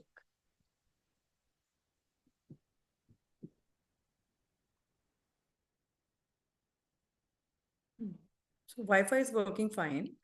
And do I need to be louder? Do you want this Uh, pitch? Now this is okay. Now this is okay. Okay. You have to be a Okay. little bit louder. Huh. Okay. I'll maintain this pitch. Yeah. All right. Thank you. If it dips any bit down, let me know. All right. Sure, ma'am. No problem. Okay. So coming back. So what in our experience we have seen very simply, corporates may mention that they are looking for growth, expansion, higher profitability. But it would always boil down to profit maximization and wealth maximization for stakeholders. These are the two long-term objectives any corporate would have. At the same time, you have to, any management for that matter, any organization has to look at the very important aspect of risk management. So while they are looking for ambitious targets towards these overall goals, the two goals that I've mentioned, they have to manage the risk. So they have to minimize risk while achieving profit maximization and wealth maximization for stakeholders. Now, resources are always limited. So there is limited funding. There may be employee hiring constraints in the market. There may be resource constraints, raw material procurement constraints, logistic constraints. So when an organization works in a complex, diverse environment, they may have to face various constraints and still be able to work on their own goals, right? So there may be some downsides due to internal and external factors, which again will be part of risk management. So there is nothing that, so we cannot ignore or avoid risk management. So for a long-term corporate strategy, we have to manage within the limited resources that we have. We have to minimize risk and move towards the goals. All right. Now, what will impact the corporate strategy the most? Shouldn't every company be saying in a strategy document that they want a higher CAGR for their revenue, right? And they want their increasing cash flows, right? Ever growing profits. So every company would want this, but can they do this? Because it will be dependent where the business is in the life cycle of the company, right? It could be due to a main product, or if they have many products, where do most of these products are. So if I have to bring in some context before even I discuss this slide, all of us have seen Maruti Suzuki of all these years, over all these years, right? It came to India and started the operations in 80s, and it has been here for last 40 years now, right? And what went right for it? Relaunch, successive launch or progressive launch of new long-lasting models, right? So when 800 started failing, it came up with Zen, and then at a point it came up with Desire. Now when the market is more towards SUVs, it is launching SUVs. So it has reinvented itself every time. If you don't do, those companies vanish in history, right? So we have seen Ambassador, we have seen HMT. So where we have seen, or maybe due to technology, so we have seen a lot of players like Nokia, or in India, we have seen Micromax, where the players just vanished into thin market because they did not reinvent or they did not rejig according to the market demands, right? So in a business life cycle, what are the typical stages that you will see? Launch, growth, maturity, and decline. Now, and that's why I'm saying a humble attempt, because I know we're talking, I'm talking to MBA faculty here, but I had to build in some context. So in case it is a little elementary, please pardon me. All right. So now, launch, growth, maturity, decline. So what are the typical P&L or balance sheet? What would be a typical balance sheet relationship that you would see in each stage? So in case of launch, what you would see is there is high capex, negligible sales, higher OPEX also. So for example, brand building expenses, etc. Right? And most of your fixed costs, unavoidable costs, are actually incurred during the launch stage. Then in the growth stage, what happens in the growth stage? The business starts picking up. The volumes grow, right? It has already done some brand building, but the brand building will continue to happen. So after 2010 or since 2010, we have all seen these mammoth startups growing, right? So the likes of Flipkart, Myntra, First Cry. So we know how the P&L can extrapolate exponentially in a few years, right? So that happens in growth stage. So in growth stage, you will see that there is an accelerated growth in sales. That is, the growth rate of sales is almost exponential, right? In the initial stages, the profitability may be low, but you've started achieving profitability. In the later stages, the profitability is obviously high, right? And then in the maturity stage, what happens? In the maturity, the revenue stabilizes, right? And then what happens? So the sales start flattening up, and the P&L starts also flattening up.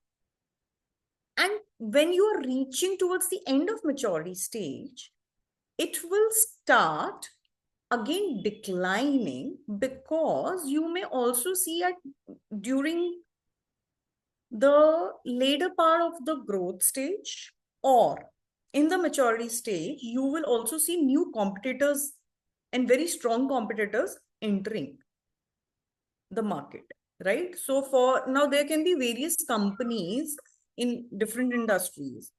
So their entry and exit barriers also play a role. So in something like pharma, if you have patents, etc., so you have entry barriers.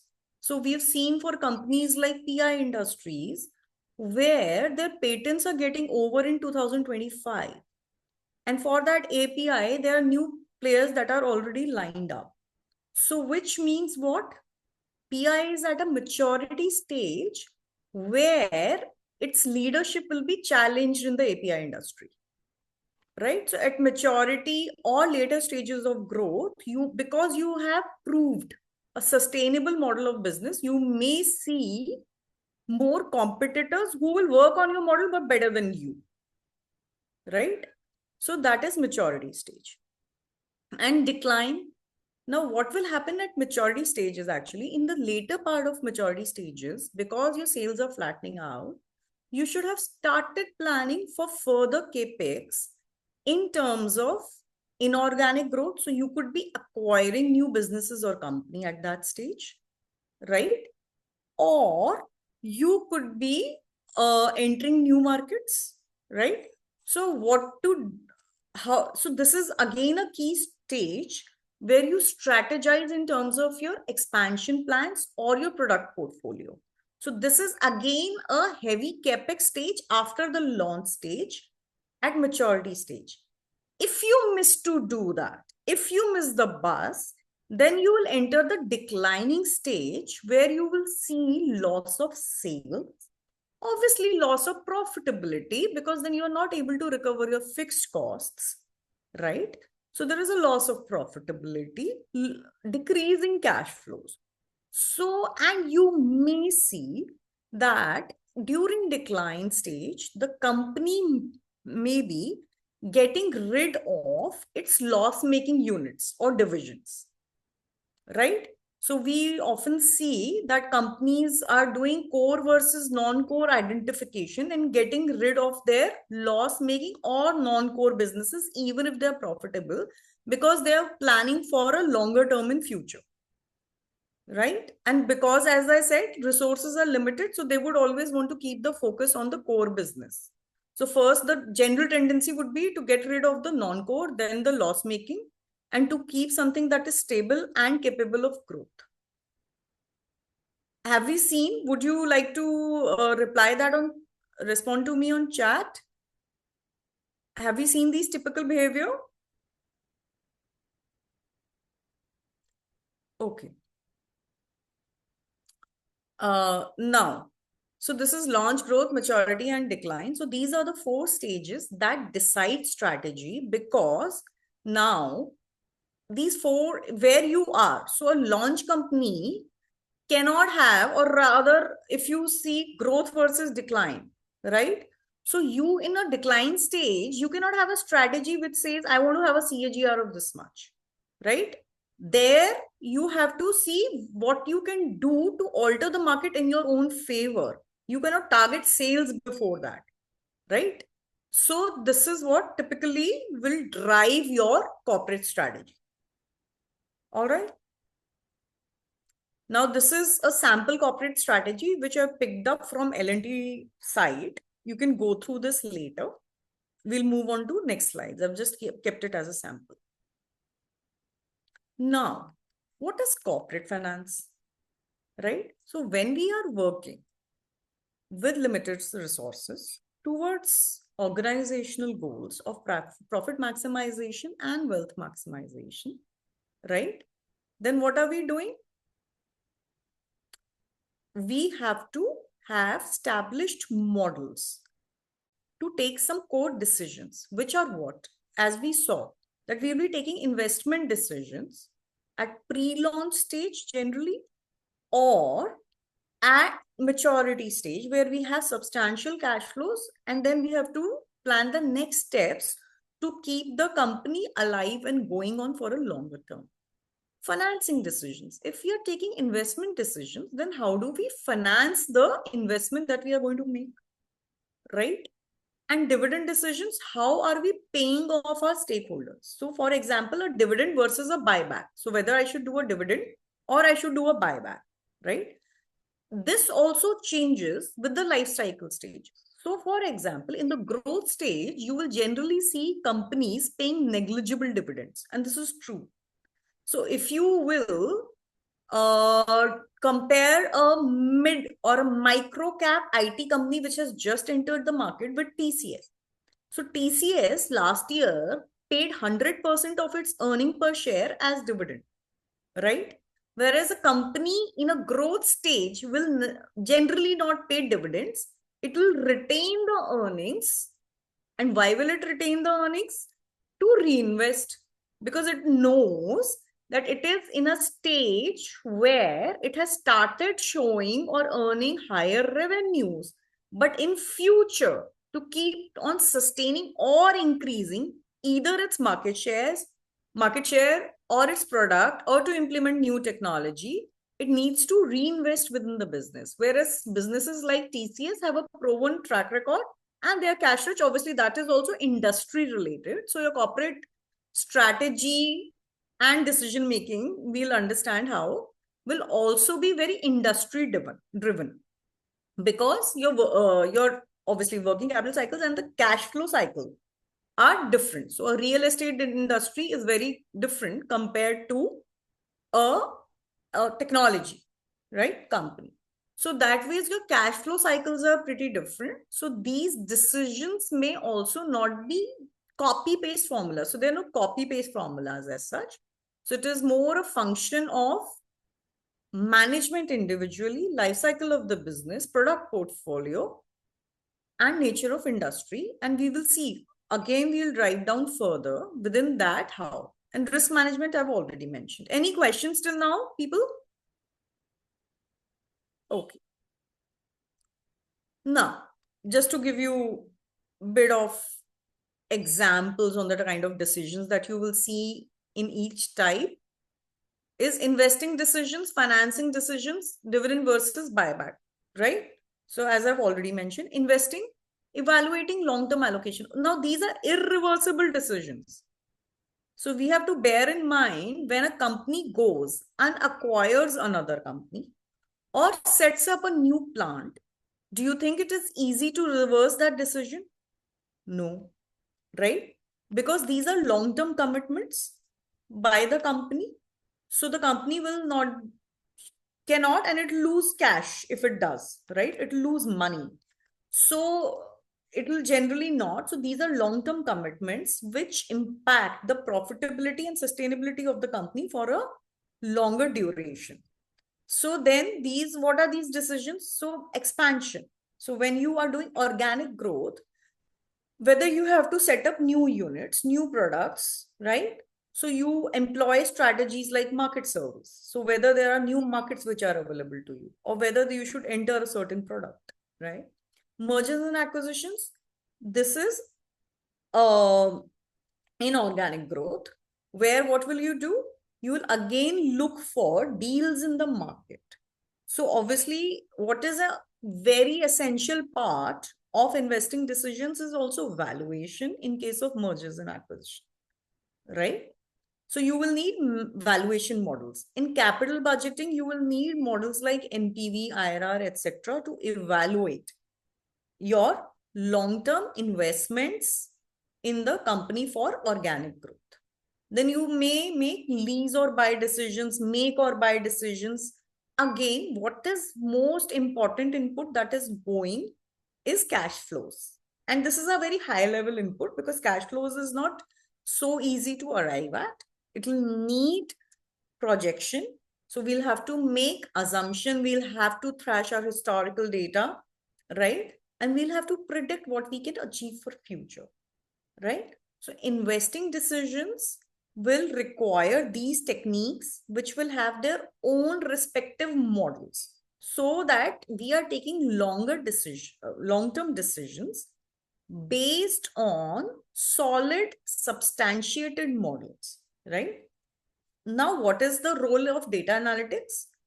Role of data analytics, obviously I'll discuss that on in separate slides, but here when we will make those assumptions, when we will make those forecasts, we need to be more scientific in our approach rather than have arbitrary forecasts, right? So rather than keeping our forecast arbitrary and giving rise to risk in terms of not being able to achieve, because what happens is if a company plans ambitiously the cash flows that it is going to make in future, it will make a heavier investment as of today. And if it is not able to recover that investment in future because the projections were too ambitious, then it will be into long-term losses. Am I clear? Right? Now, financing decisions. So financing decisions, capital mix, basically. So what should be your capital structure, right? So very plain vanilla capital mix is equity share capital versus preference versus debt. But obviously it needs careful consideration because you would also need to take into account the statutes at the time. So for example, in India, preference shares cannot be issued which have a lifetime of more than 20 years normally, and possibly 30 years in case of infra company, something like that, right? So again, but you can have multiple other instruments, right, which can be of hybrid nature, compound nature. So what will be the obligations of the company under those instruments? So whether they have tied up costs, whether there is some discretion. So what is the timing of tied up cash flows, right? What is the maturity or redemption date? When should they expect to arrange the finance? So what is, whether they have the freedom or the discretion to postpone the cash outflow forever. So then those are in the nature of equity generally. So that needs to be studied carefully. Dividend versus buyback. So we all know that dividend has various models. So we see whether paying off dividend is actually maximizing the worth of the company. When does dividend payment maximize worth of the company generally? When the rate of return that the company will be able to generate internally by reinvesting is lower than the dividend payout, right? So which means that if it pays, then it is better. But if it is able to make money internally at a higher rate, then it should reinvest. So this also, obviously, the second part is true for the growth companies, whereas for the matured companies, so they've already accumulated cash flows. Their balance sheets are already bigger. So if you will apply dividend models on maturity stage companies, so companies like TCS, etc., then what will we see? That we should have paid dividend rather than retaining them, because then the cash is lying idle on your balance sheet, right? Now, indicative inputs required. So cash flows is a very high level input. There will be like 20 or I don't know, more hundreds of inputs that will go into construction of cash flows. Financing decisions, very vanilla items, at least the highest level you need is a risk-free rate. Then you need a market rate of return, right? So risk-free rate, obviously, even each country has its own risk-free rate, because a high inflation country would even have a higher risk-free rate, right? So, but for the world, what is generally a risk-free rate is the developed nations. So so when you are considering for global acquisitions, etc., then your risk-free rate will actually be something that is prevailing in US or UK, right? So that is the risk-free rate. When you are considering global operations, consider it for developed economies. When you're considering for any country specific, then we all know that for India, for example, so the RBI benchmarking lending rate, right? Now, market rate of return and beta. So what is market rate of return? So generally, for all countries also, we'll have a general market rate of return, because your market rate of return will be higher than the risk-free rate, right? So higher the risk-free rate, higher generally would be the return, that all we know, right? So that way you will see a relationship between risk-free rate and market rate of return. Beta is the volatility. Beta is the long-term volatility in the prices of the shares. So for example, a company like Maruti will have a lower beta because the shares advance, but they advance slowly and surely and certainly. So there is lower volatility, right? Whereas a mid cap or a micro cap will have a higher beta, which means there's going to be a higher volatility. So for every change in Nifty, the shift in the prices is going to be higher for the mid or micro cap compared to a large cap, right? So that is the role of a beta. So again, for dividend, as I said, you have to compare your rate of return versus and your growth rates. So if you are having a higher growth rate and you expect that by reinvesting internally, you will be able to generate profits. So there is a higher internal rate of return that you will be able to generate, then you should pay out dividends. So again, there are models to establish or to evaluate whether you should do a buyback or you should do a dividend payout or you should do retention.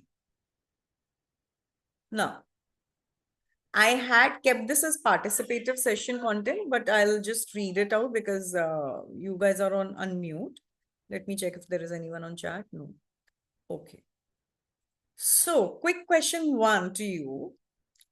If I have to do, so till now we've discussed that we will need valuation.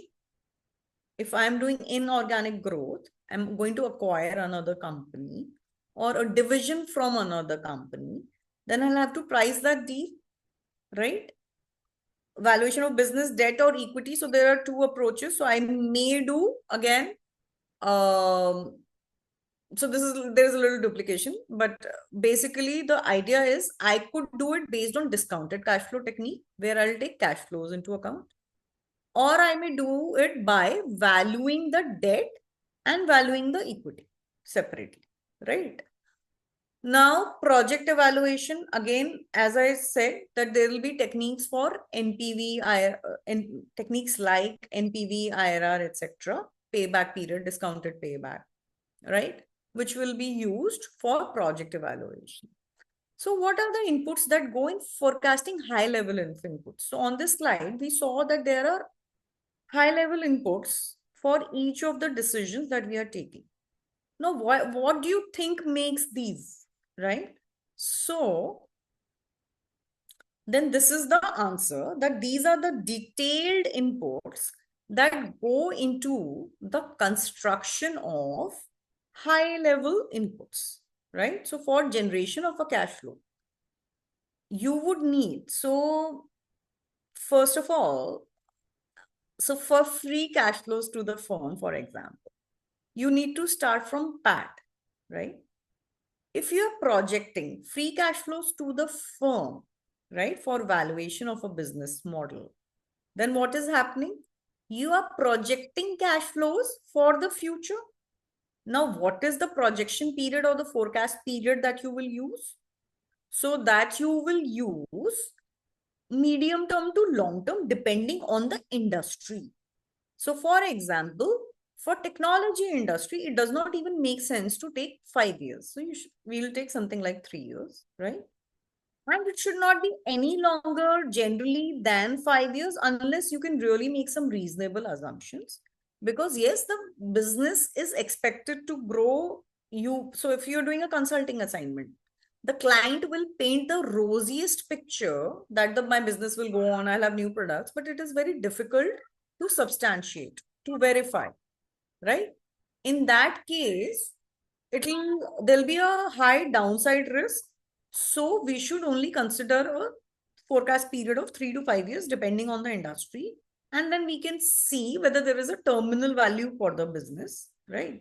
So anyways, so we'll need historical financial statements. So now what are the set of numbers that you need to make most of the models that we have discussed? Historical numbers, assumptions. You would also need benchmarking data, market inputs. So let's just discuss what are these. So historical numbers, you may need financial statements. You may need your previous year budgets in case you're forecasting for a budget, right? Again, there are budgeting techniques which may not need, like zero-based budgeting. But if you are using traditional budgeting, then you will need historical budgets, right? You may also need historical data.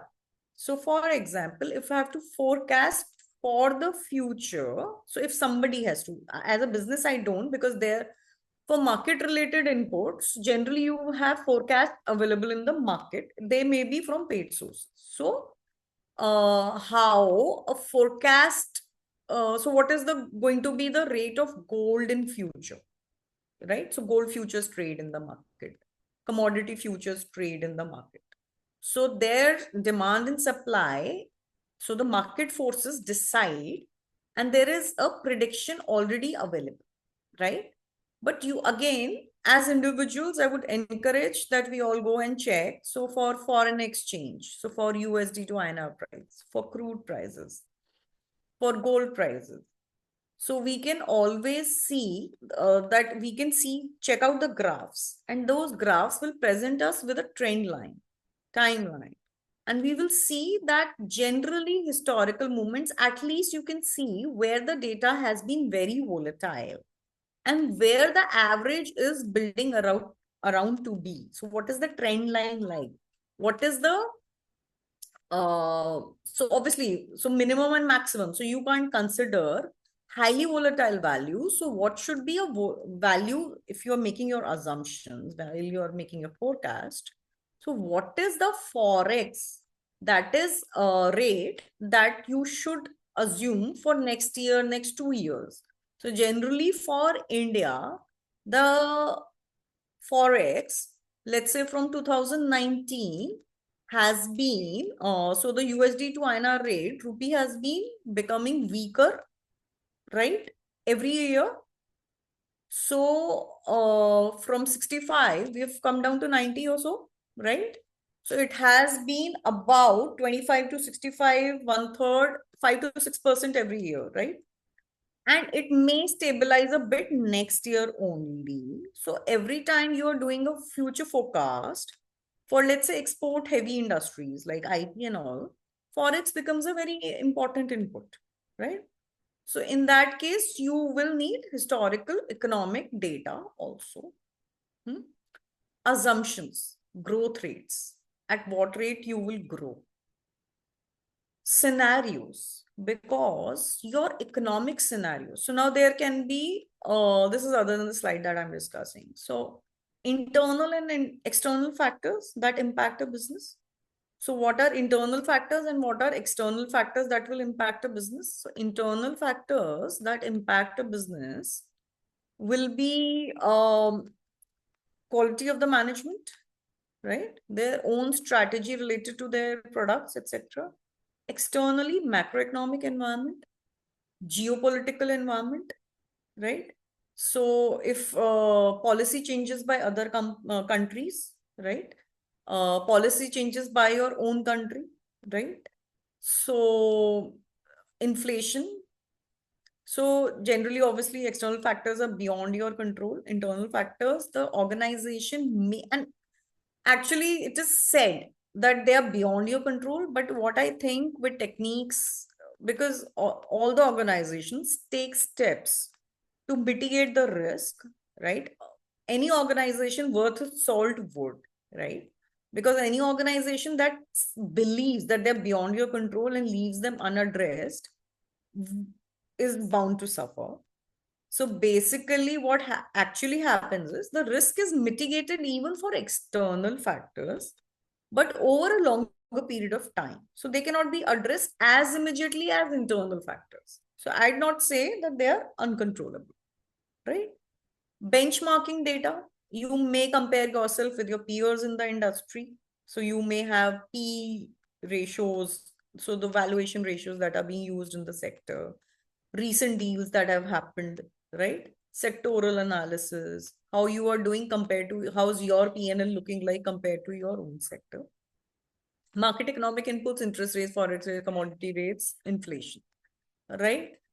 So historical trend analysis and ratio analysis is what you will need to do whenever you will do a cash flow forecast, right? So now I'll more, so the detailed discussion will be more around cash flows because the time only allows me to do that. I won't be able to discuss every input in detail, right?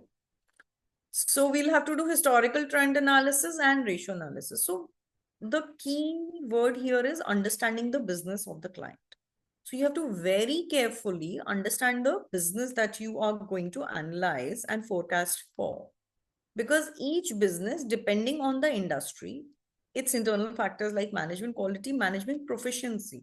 So normally you will see that promoters who are professionally qualified, right? And have experience in the same industry. So for example, there could be a promoter who, by being in the business directly as an entrepreneur or having worked in the industry for years.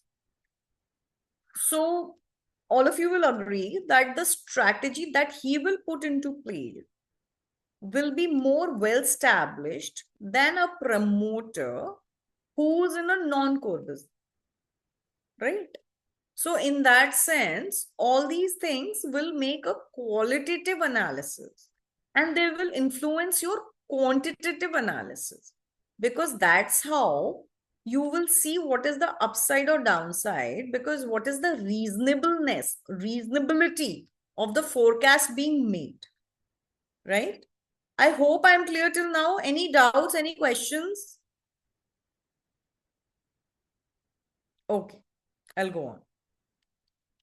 So, yeah, so when you're making cash flow forecast, you will make a historical trend analysis and ratio analysis. Ratio analysis to understand the relationships. We'll discuss what types of analysis you can do. So you can do horizontal, vertical, or trend, right? Projected profit and loss account you will have to make, because you will have to come to projected PAT or forecasted PAT, from where you will make adjustments related to planned capex.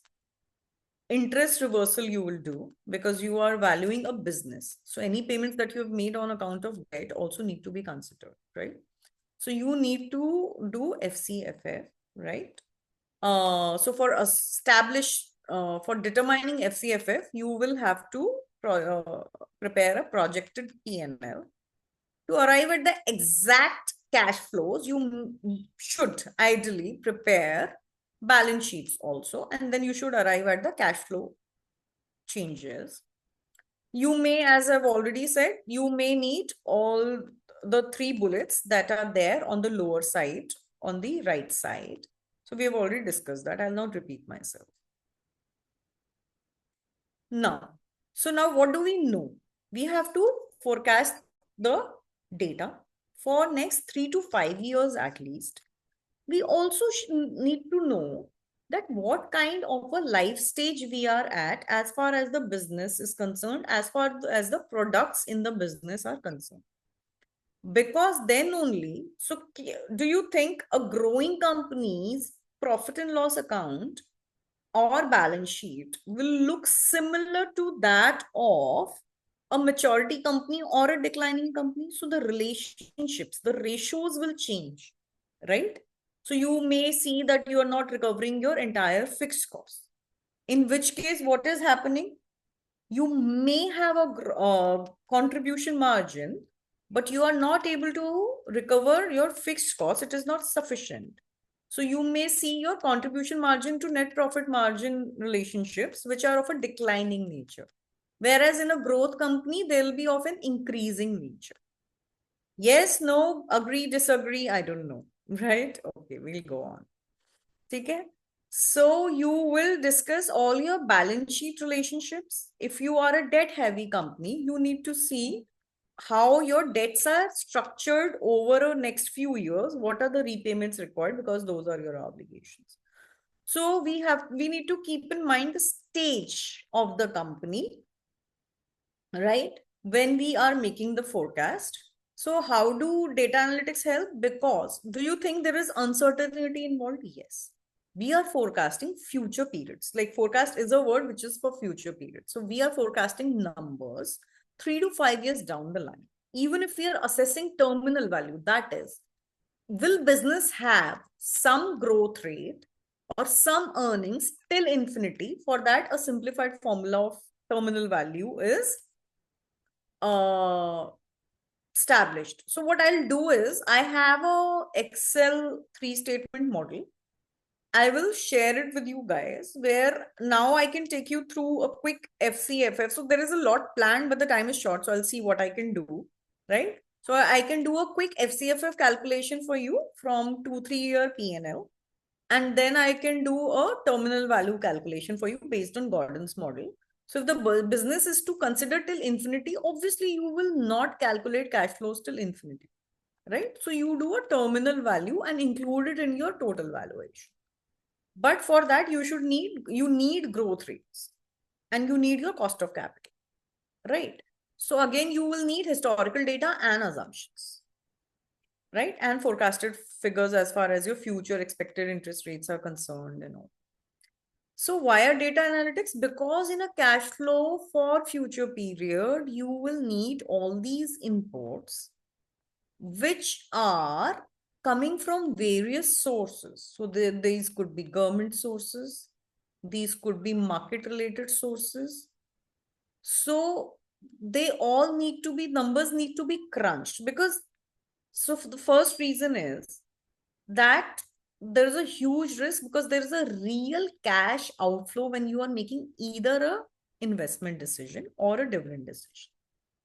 And when you are doing a financing decision also, there is a huge burden on the company in terms of interest cost and future fixed payments, right? So all these decisions need to be considered carefully, which makes it imperative for a more scientific and quantitative approach to be followed, right? So now, before even I discuss this,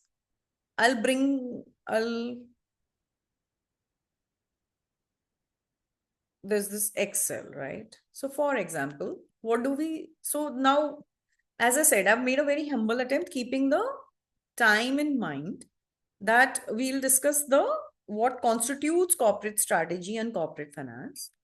And then because we have to take Q&A, we should have enough time to understand what are these terms of data analytics that we are using. Because as finance people, I understand that you have substantial background, but what is the structured kind of thinking? What is the structure that you require when you do data analytics for a corporate finance? Now, see, you may, over these days, when you have covered this planned week that we have for various sessions related to data analytics, you may have covered various techniques and models for machine learning, etc. But actually, the wisdom is always in the basics, that in the techniques and tools that you have data analytics, how will you do a structured thinking in terms of application of data analytics? So what are those stages? It is on the slides, I'll take you through it. But the stages are descriptive, diagnostic, so predictive, and prescriptive.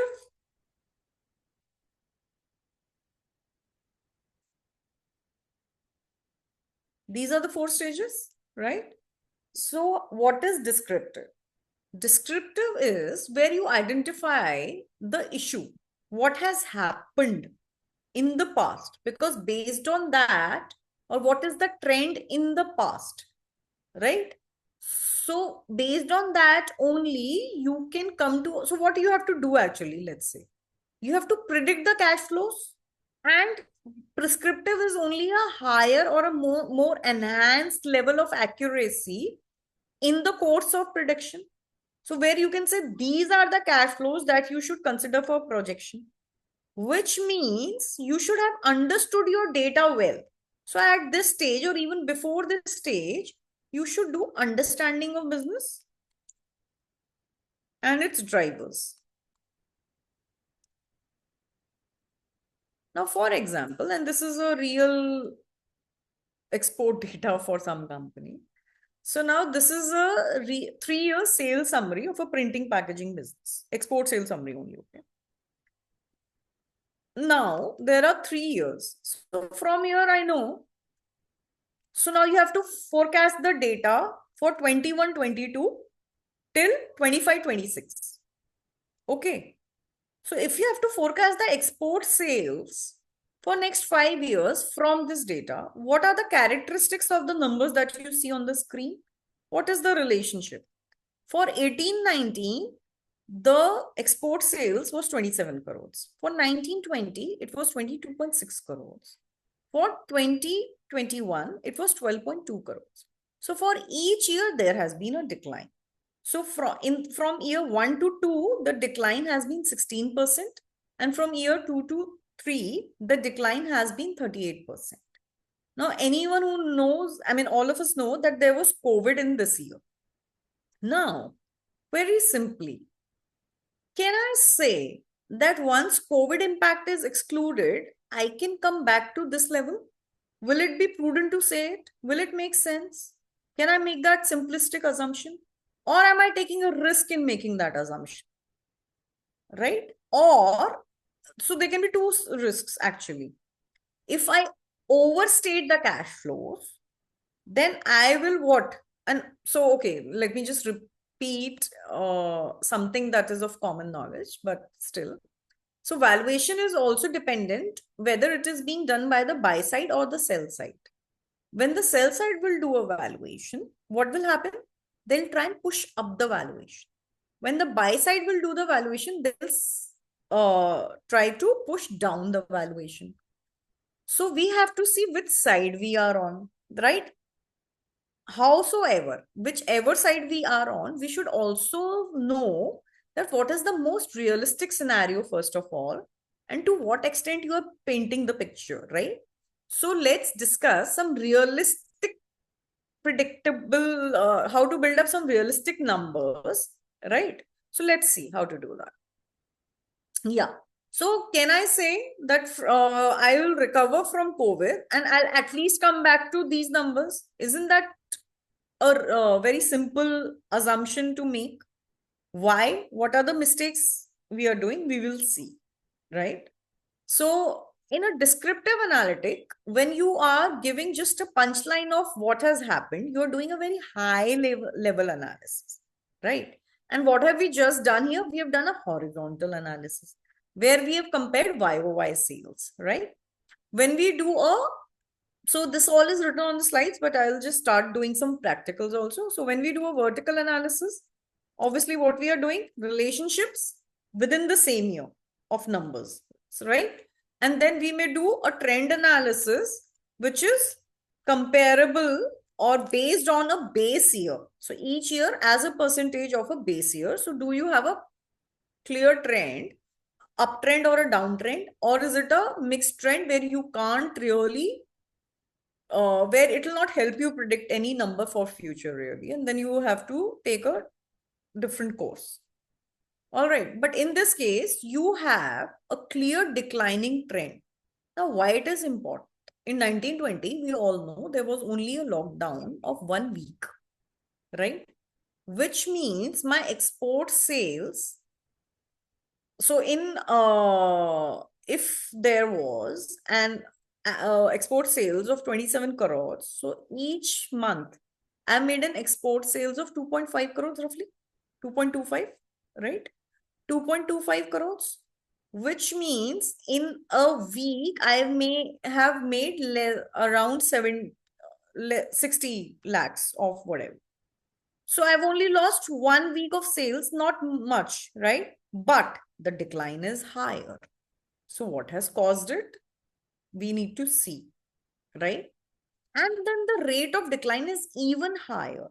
So we need to see, can we attribute it all to the COVID, right? So there can be more reasons in a business that may come together, but you may generalize incorrectly. And what will that do? What will that do? It will give erroneous cash flows. Okay. So at descriptive, you are making a high level analysis and there is a punchline that is established of what happened. Then in diagnostic, what do? What changes? So why the changes happen? So if something has decreased, increased, so it could be a trend. It could be financial statement numbers, change in costs, change in revenue, change in profitability, change in assets, change in liabilities, right? So it could be a financial statement analysis, why it happened. It could be a change in market demand for a business, right? It could be change in digital footprint to a site, right? It could be change in footfall to a mall. So anything why it happened is done at the diagnostic stage, where you take a deeper dive into the numbers to understand what went behind the change, right? So why the change happened is here. Now let's see why the change happened here.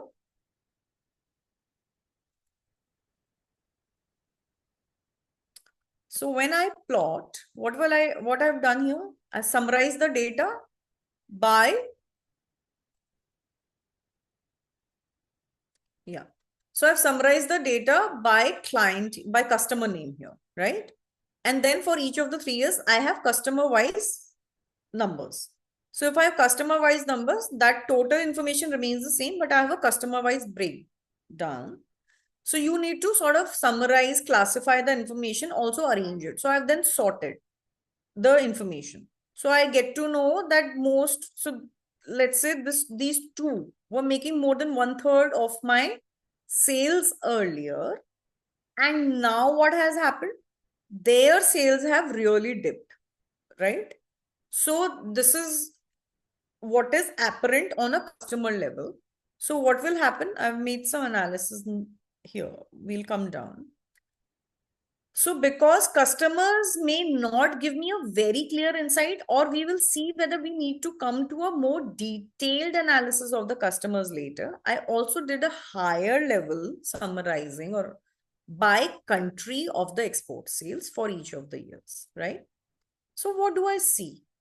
That there are 5 countries where I'm making exports to, and there the numbers are as you can see on the screen, right? Now, what is common about the first 2 countries, right? So why the decrease happened? Which are the countries or geographies where the demand has declined? This we are going to do in diagnostic, right? So from 8.55 to 7.2, right? And then it really came down to 3. So in Mexico and Spain, I have lost ground significantly. So from 15, I've come down to 5. So I've lost 67% turnover in 2 years. Is that attributable entirely to COVID? So my sales also dropped down in the year 1920, when there was only 1 week restriction on exports, right? Generally, I mean, because I'm an accountant, I can talk like, and all of us are accountants in some way. So we know that sales will be, so we'll have to check whether what were the terms of the export sales, whether they were FOB or CIF. But if they've been recognized, and each company would have consistent Incoterms. So that way, so that you can take into account while you are developing your understanding of the business. But here, if there has been a drop here, then it is more important, because then it is not entirely due to COVID. So I'm losing ground already. So that I saw 16% overall. And then I can obviously calculate it customer-wise, horizontal analysis also I can do, right? So that I'll do now. So in these 2, I have lost ground. In Germany, I'm more or less around the same level. So I'm hanging around between a range of 3.5 to 4.5, which means in Germany, because so I had planned a discussion, but since we do not have a discussion, I'll unhide the rows. So basically what? You have sinking sales compared to other countries, right? Strong foothold you had earlier in this green part, but it is declining sharply, right? So is there a new competitor locally or globally? Because you are losing footprint just not because of COVID, right? So these are the questions you should ask. Because if you are losing footprint due to a competitor, so then you will have to build your strategy accordingly. You will have to build your cash flows accordingly. Whether you will be able to fight in that market, right? Whether you will be able to acquire new customers, whether you will be going into new geographies, that will impact. So diagnostics, either I could have simply assumed that I'll go back to my pre-COVID sales and I would have made an erroneous estimation of sales. Or I can thrash down my sales and understand what is the change in sales, whether the same level of sales will be available to me in future or not. Because if there is a sharp declining trend in Mexico, Spain, and Britain also, so wherein you had more than 50, these three combined gave you more than 50% of the sales, right? 20 crores out of 27. So they gave you about more than 60%, 70%, right? Now they're 50% of your total sales, which means there is a sharper decline. So what has led to that decline? Whereas Germany has remained stable, Nepal has come down in COVID, but the downside risk is not as much because your earlier low, it is around that only, right? So within Nepal, again, you can expect at least this bit of sales because COVID was your worst case scenario, right? So in a worst case scenario, Nepal and Germany are your safe havens as far as revenue generation is concerned, right? So stable sales. Now, after further diagnostics, you can see if you have stronger footprint in these markets. So that is, it is not shaking much, right? Even in the worst case scenario. What is the reason? So again, you will have to do a deeper dive and understand, is it customer specific or is it product specific?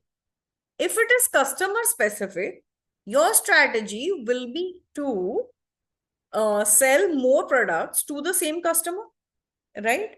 If it is product specific, then you will see whether you can go into similar geographies where you will be able to sell that product, right? So initially, if we see, there is also an alignment of language. So we were doing well in Spanish speaking countries, right? So that I know just because I have the background of the company, because there's Spanish products, because it was a printing packaging. So their books in Spanish were doing better. So they had a stronger foothold. This was the reason. All right. Now, if I ask you, how much revenue should I consider from each country in my forecast? In the first year being forecasted, then I'll assume a verifiable rate of growth, right? So if I'll assume a verifiable rate of growth, then I'll come to it. So in each year, so what should I? So earlier I could have assumed 12 and I'll jump back to 2263 in the next year. And what will happen? These countries also, I'll be able to jump back to the same sales. But will I be able to? Won't I? Can I or can't I? So now, here the relationship is declining. Here it is near extension. You are at 20% of your first, or less than 20% of your first sales, right? So if you don't do a timely diagnostic and get to addressing it, you will lose sales there. So, and there's no point building up on these sales unless you've done a diagnostic, because then you will end up including it, right? So if you will end up including it at this number and you will not be able to achieve it, then there's no point, right? Two countries consistent. So in Germany and Nepal, what is the point? That they have been consistent. So in this case, what you can do, an average would be a good number to take, right? Because generally they've been fixing, like they've not moved much. So you know they are also your safer havens. You should also try and expand there. And Spain. So Spain, what is happening now? You are really going down, right? So 9. So you are a little over 33% in both these countries, roughly, or Spain a little lower. And lowest is in Britain. So you are on a losing track. So depending on what are your reasons. So if you have new competitors, if your pricing is too high, do you need to add more discounts? They will bring variability to your cash flows, even if you change your strategy, your go-to-market strategy, your sales strategy. So that is going to change your cash flows. Accordingly, we are just discussing one element of cash flows right now, revenue, right? Can you take a simple average? So we discussed, can you take this as a benchmark year? No, right? Because you should not make that simple assumption. Can you take a simple average? Again, now see, there is an average figure that is coming out to be 2.63 for 3.17 for Britain, right? But it is only coming out because in Britain, your first year sales were too high. So the averages are inflated, right? So we really need to understand that central tendencies very well. So we need to understand mean, median, mode very well, whether the distribution is normal, skewed, etc. So in this case, because the first year is very high, it is giving a rich average, right? But generally, you can't, because this is even higher than your second year, right? So generally, when you have a declining trend, how can you even be better than the median year? You cannot be, right? So now here, your average in Nepal is good because your downside really had a bottom to it, right? So the lower, so possibly in the next year, 2.63 is achievable, right? Now 3.96 Germany again. So wherever you will have not have volatility numbers, your averages will work out fine as central tendency. So here it will not work out.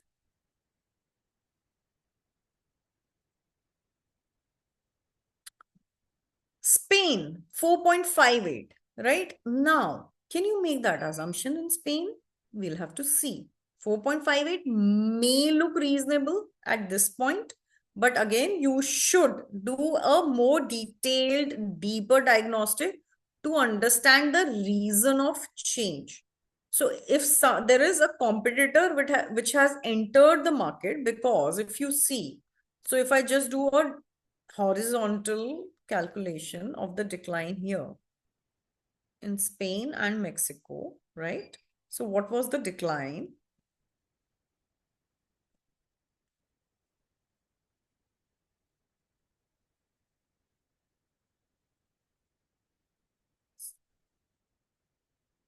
This is the previous year, my mistake.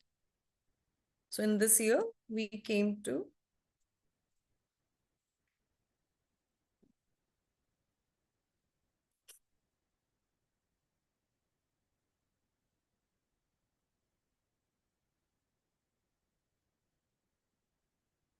right? So there was a 58% decline, right? Whereas in this case,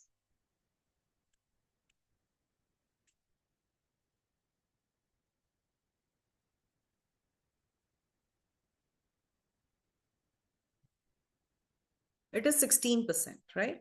So obviously we need to do a deeper diagnostic because the decline is much sharper, whereas we only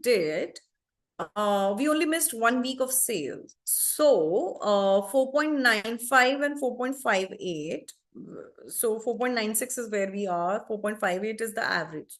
So the two numbers are close. So we may make that the median number is very close to the average that is coming out to. That is the mean, right?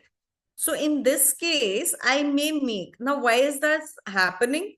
Because again, there is not a very big difference in the first two numbers, right? So that's why it is happening. But can I come to this number in the next year's sales remains to be seen if I do a deeper analysis based on my relationship, my product profile. So if my customer is replacing me with a competitor, I may I may have I may see so again in COVID. So what is the best way to do it? So if your geographies, there were geographies which had a downside, right? But they were still stable. The downside was not lower even when they started. So Nepal, I know again, because based on the was a new geography at that time. So the downside still had some protection to it, right? Similarly, Germany here. So then averages, if they're working fine, so 3.96 and 2.63. So in here, we cannot apply the same rule, but so 4.58 may not work fine. So I'll do a red here also, right? So we'll have to see, and 6.2, it is declining. So from 7.2, 8.55 to 7.2, if I do a bit off, again, if I take the lower side, so if I incorporate standard deviation into it, I build a positive variance and negative variance side to it. If I take the lower estimate, right, then I may achieve it in the next year. So this is what we get to know with diagnostics, that this is too rosy for us. This may be revised a bit, right? And then what will happen? This may be revised a bit to the downside. These can be taken. So where you will reach, this will not happen at all for you, right? So this you will remove. This you may come to know that you have lost the relationship or something like that. But both your Spanish markets, so there is a competitor who's marketing both these Spanish speaking markets. So in that case, what will you do? Because you will never come back to the same number. You will only exclude the impact of COVID here, right? So when you will only exclude the impact of COVID here, what will happen? We will see that possibly we can only do a 20% and rest of it is because of the competitor. So we will split the decrease percentage into two reasons. COVID, other than COVID. So other than COVID, if it is a new competitor, can we beat him? Can we not beat him? We will not be able to recover if not. So then, as I said, averaging is also not. So based on diagnostics, we have come to conclusions like we cannot just assume that we'll go back to pre-COVID sales. We cannot assume that we'll be able to achieve average sales in case of all the countries, right? So again, how will it play out individually depends on actual real life scenario. This is what we'll do. So has it changed our cash flow estimation? Is it important for our cash flow estimation? Diagnostics? Yes. Right? Now, again, I mean, there are two, I mean, this is a graphical presentation. You may have seen visualization of data in Power BI, etc. I'm just presenting on Excel because what I'm using right now is not such a large data set. It is only where you have voluminous data sets that Power BI helps you append sheets, etc. Otherwise, most of the functions you can perform on Excel also. But where you have these infinite lines, like if you're analyzing or auditing data of, let's say, companies like Amazon, Flipkart, then you will have this voluminous data set, or basically any business generally which has digital footprint has large data sets. So in that case, Excel, and Excel gets bulky, etc. So, but yeah, this is a chart. So what we can see for each of the 5 countries that we have analyzed. So the relationship that we just discussed has been plotted. So I'll not repeat myself, but again, this is a graphical way of looking at things. Okay. Now, predictive. So when we will come to predictive, what are we going to do? We discussed a bit of predictive lightly, that how are we going to predict the cash flows, right? That we will not predict just based on simplistic central tendencies. Will not predict based on previous numbers, right? So we will see what are the statistical techniques that we can use when we do predictive. So for example, regression that you were just covering, I entered in the last 10 minutes, is one of the predictive techniques, a statistical tool that helps you predict numbers for future. Right now, before we go into predictive and we discuss, as I said, understanding the business, understanding the life cycle, the nature of product, right?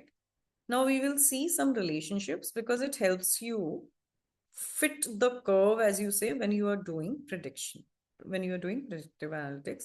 Then we'll go back to the slides and we'll cover some slides and then we'll come back to numericals. So types of relationships. So when we say fitting the curve,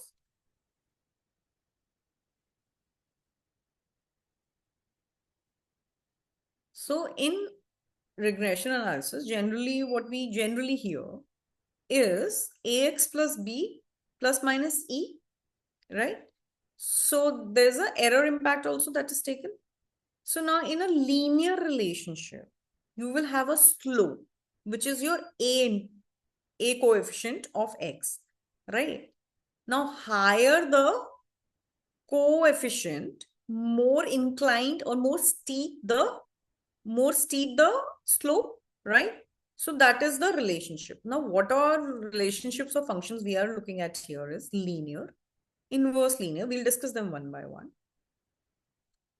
Parabolic and exponential, right? So in case of linear, what you will see? So for example, if I have 4 months, right? If I am seeing that with increased demand for my product, now again, coming back to strategy, what is your market share? Are you a leader in the market? That will impact, right? Which phase you are in, I'll also discuss that, because these are the smaller things that will impact your estimation. Like, I hope you understood my diagnostic wala point, that it is not so simple. Now here, linear, when your demand is increasing, you're increasing your price, but that you can only do in a growth phase. As I said, generally by maturity, you will have very established other market players who will step in, right? So you will be having a price war. So this is not a scenario which you will build on in case of a maturing company, right? So this is for a growing company where you do not have significant peers, right? And so you will, what you will see is linear relationship AX plus B, right? So in which case for each, here I've just taken as simple AX, basically demand into price. So there you have all sales values. And when I plot it, I get a linear relationship. Obviously, more the increase in price with incremental demand, the curve becomes steeper. So I can just show it to you very quickly. If I make it 550, 15, 35, 55, right? Can you see the curve became steeper, right? So compared to this one, right? So not curve, the slope, right? So now inverse linear, you will see in distress positions in case of declining companies, when the company is trying to get rid of the inventory. So it gives more discounts and still it is not able to manage sales of whatever is there. So the quantity is declining and the price itself is declining. So there is a total decline in the value, inverse linear. You may see parabolic relationships. Parabolic relationships is defined by the function x square, right?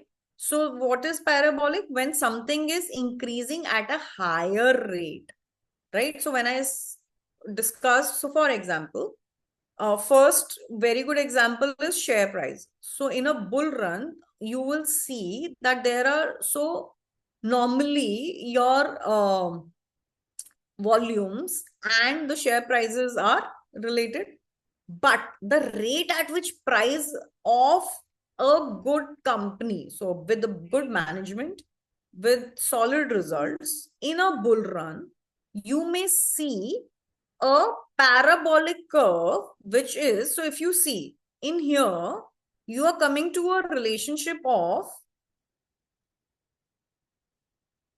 just a minute. Yeah. So with the same demand, right? With the same demand, what you are coming at a relationship of a higher turnover here, because you are able to command a price that is a square of itself every other time. Right. So in bull run, this happens for the share price because the share is much in demand and the sentiment of the market is too positive. This may also happen for products. When you see exponential growth in sales, so where a company immediately after launch, especially for products like, so for example, you can imagine when Ola Electric, let's say, right? If it has to, because it has already had, so I don't really have a clear trend right now with me. It's not as if I've researched that, but the first 1 lakh scooters that were reserved by the customers. So if the company has a policy like, for every 10,000, because I'll see the success of my product. So if I'm able to launch, if I'm able to book, if the customers book 10,000 scooters with me, the initial price is only 10,000. It also gives you an early bird discount or early entrant discount, right? and then you see, or maybe very negligible or whatever, and then you see it may not be directly in the nature of squares, but let's say it is, so for the first 20,000 customers, it is 10,000. And for rest, it is 1 lakh. So there you may see a parabolic curve, which is very high, right? Steep again. Now exponential. So if you will, so here you have seen that the sales for 25,000 units have gone to 4 lakhs, whereas with a linear curve, it had only gone up to 2,75,000. So the sale in price is much sharper. So the slope is steeper. That's what I meant. Now, exponential. If some company during COVID was trying to forecast how many units will it be able to sell if that company was into medicines, COVID-related medicines. So it will have to estimate the infections. So something that is widespread, like in a population, generally it is infections, etc., are measured by an exponential function, right? So this is e raised to the power x, and there is a value of e which is mentioned here. So now these are days: 3rd day, 4th day, 5 days, 6 days, 7 days, 8th day. And if I replace e with the value raised to the power 3, that value raised to the power 4, these are the numbers that I get. That's what I've done. Okay. So by 8th day, I have 2984 units that I'll be able to sell, while I was starting with only 20. And this actually exponential function, if you go to WHO site, etc., also was the function that was used to predict growth. All right. So exponential function, you'll have, if you see the rise, very negligible initially and immediately a very sharp rise, right? So you have other functions too, right? But this is what you will see more often in finance related estimates being done. I hope this is helpful. Let's move to slides.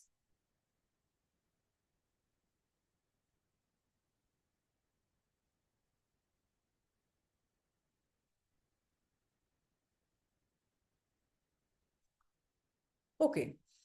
So what is data analytics? Data analytics enables finance executives to turn structured or and I know you've had multiple sessions where you may have discussed. So I'm sure you can appreciate that any model will have inputs from both structured and unstructured inputs. Howsoever, most of the inputs in finance will come from structured data generally, right? Into insights that promote better decision making. The chief aim of data analytics is to apply statistical analysis and technology. So basically, you work on your data, you identify past trends, you beat out anything that will give you misleading results. So you identify the outliers, right?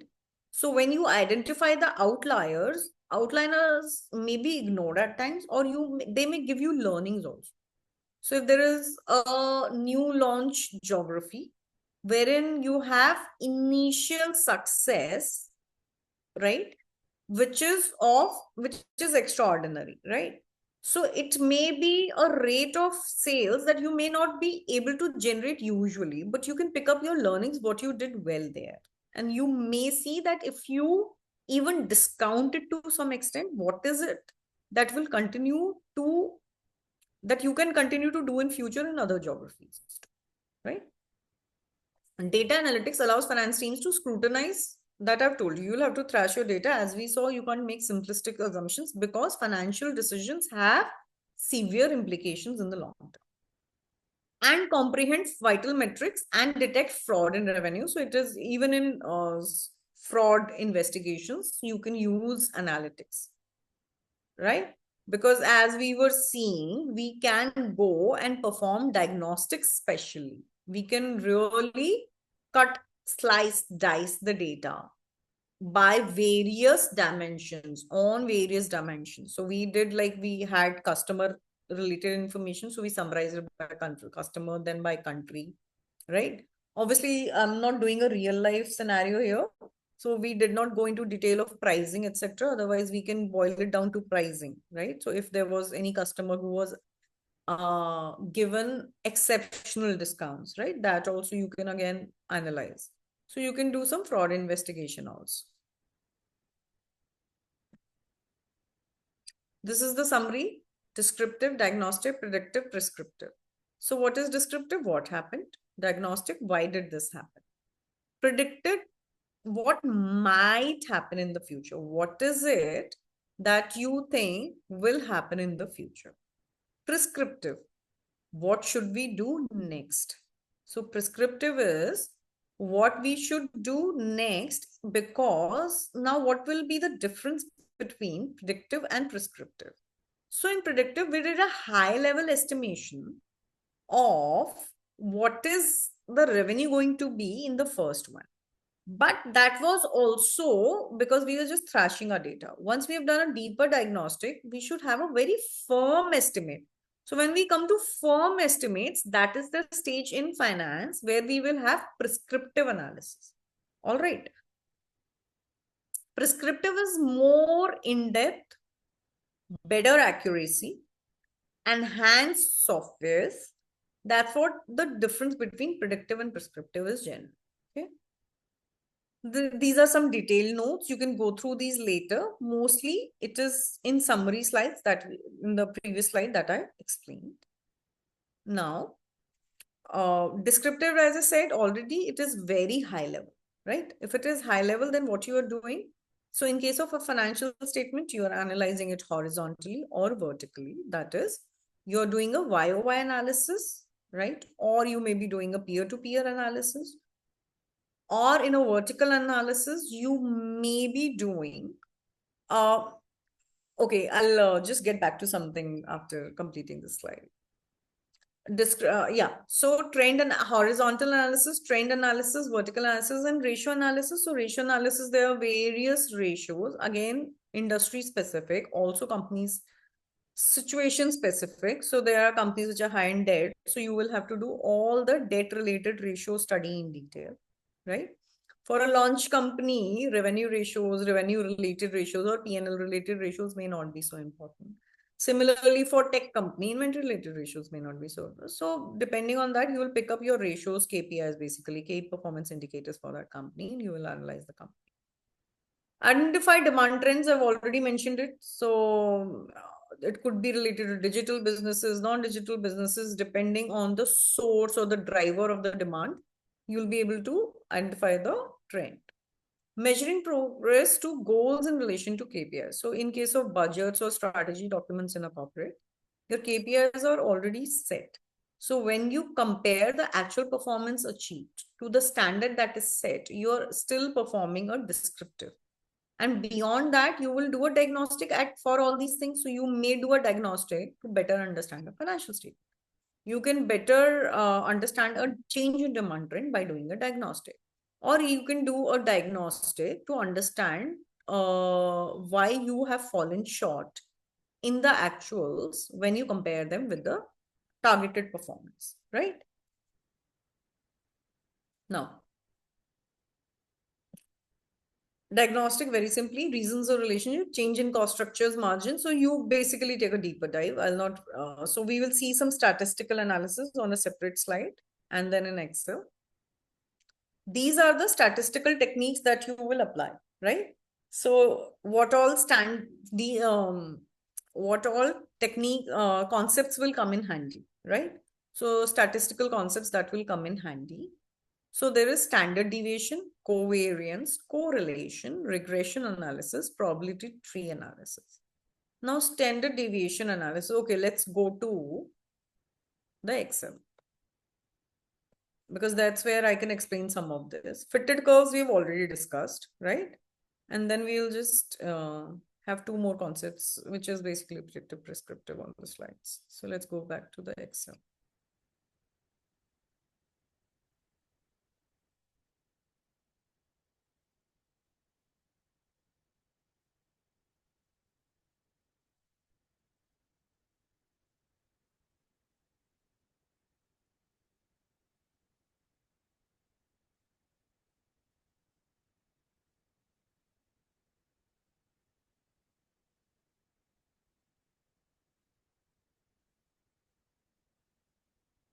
So in case of standard deviation, what is the formula?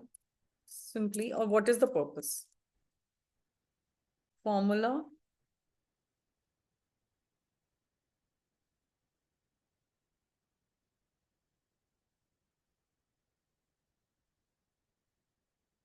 Purpose. Right? So what is the purpose of doing a standard deviation analysis? Standard deviation is the square root of variance. So the variance that can come as compared to the mean in the actuals that you have. So you will have a population or a sample, right? Of which you will calculate a mean value. When you will calculate a mean value, you will calculate variance from there. So when you will calculate variance from there, you will also calculate its, you will divide it by the number of items that are there for a population and n minus 1 in case of a sample, and you will take out a square root. That's what you will do. So I'll keep it n, I'm not considering n minus 1. So for a population, you will divide it by n and you will take out a square root. That will be your standard deviation calculation. What will it tell you? Because it is a square root. So let's say when you have a number, a variance. Okay, let me just do a simple calculation for you here. So let's say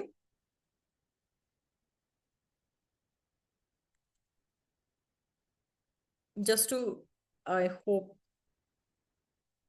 So it's just showing you, I know most of you would know here, but generally just because, I don't know, we may or may not use statistical on a daily basis in our professional lives. So just helping you go through some of these concepts.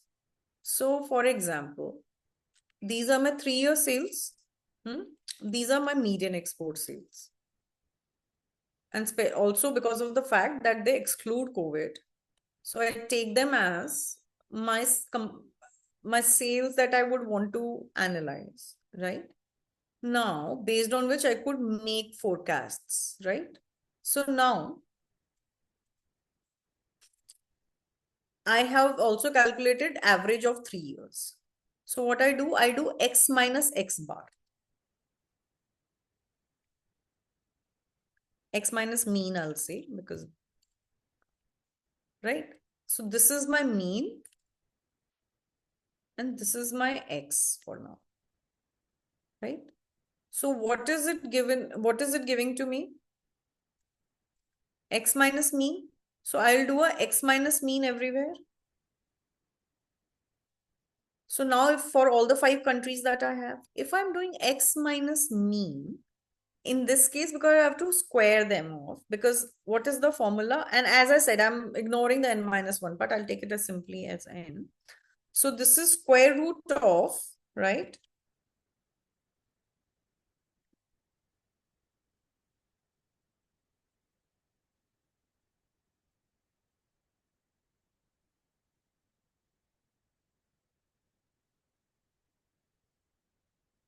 X minus mean raised to the power 2. The whole thing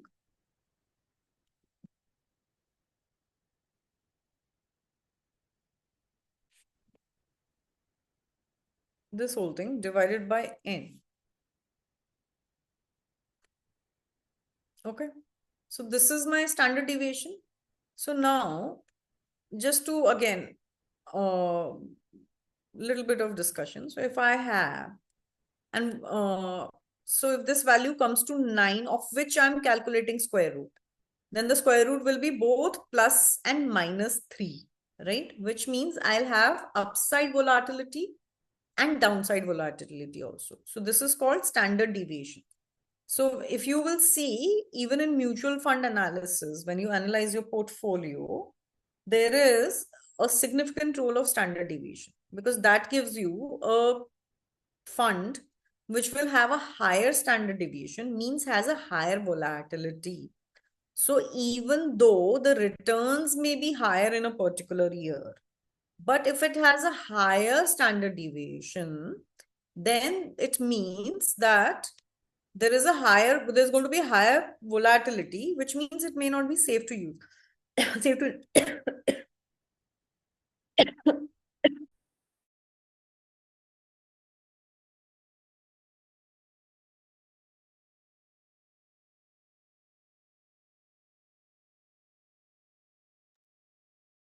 Sorry. So Preeti, we can use it. Thank you. But what I'm saying is, it is because I want to just demonstrate on the values being considered. Okay. So that's why, but thank you for that. All right. Now, because again, it is in, these numbers are huge. What I would do is, I would calculate, I've calculated in decimal terms divided by a crore so that we can square it off. Then I've squared up because it required me to square up. And then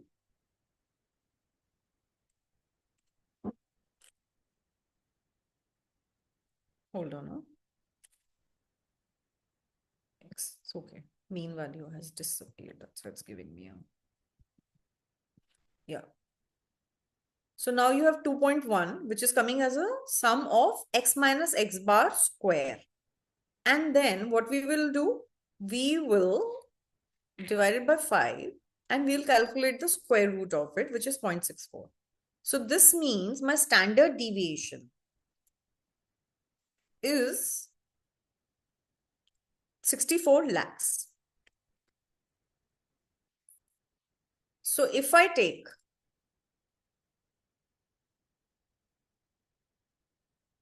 only average, I'm having some problem. Okay, if I take 64 lakhs as my standard deviation, which means the upside or downside will be to the extent of 64 lakhs in the sales estimation that I will do, right? So that means if I can have, if I'll have a standard deviation for each value of 64 lakhs, which means I'll have a total standard deviation, I'll have a total impact downside, and it'll bring down my sales from average to 17 crores, or it can take it up to 23 crores, right? So this is the role of standard deviation, wherein it helps to firm up my estimates, right? Now, you also need to see, so for example, any export oriented company will have a relationship with the forex rate applicable to the exporting countries. So all the tech companies, if you will see, that's why they report constant currency and actual revenue, right? Because the dollar play is very significant to their profit and loss. So it can even make, so for matured companies like TCS, especially in a current scenario where they have higher costs, last 2-3 quarters also saw a single digit growth rate. So most of the growth in revenue was coming attributable in actual currency revenue, was attributable to increase in the dollar rate, right? So now obviously there is a high correlation. So how do you study a correlation number? So how do you calculate is a different deal, but how do you study a correlation number? Is correlation number has a range. So when you will calculate a correlation number has a range of -1 to +1.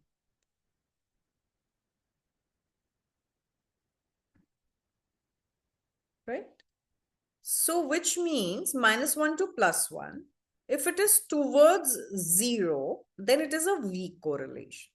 But if it is towards -1, more towards -1, or it is more towards +1, then it is highly, more towards -1 is highly but negatively correlated. Why do you need this? Because highly but positively, highly and positively correlated, right?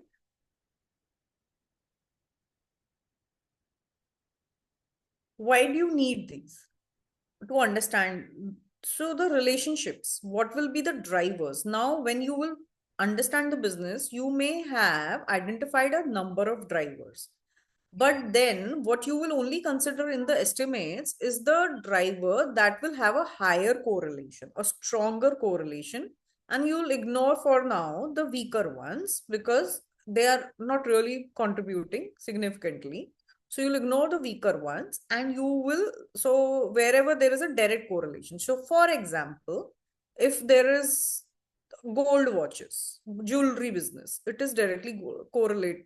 It is strongly correlated with gold, right?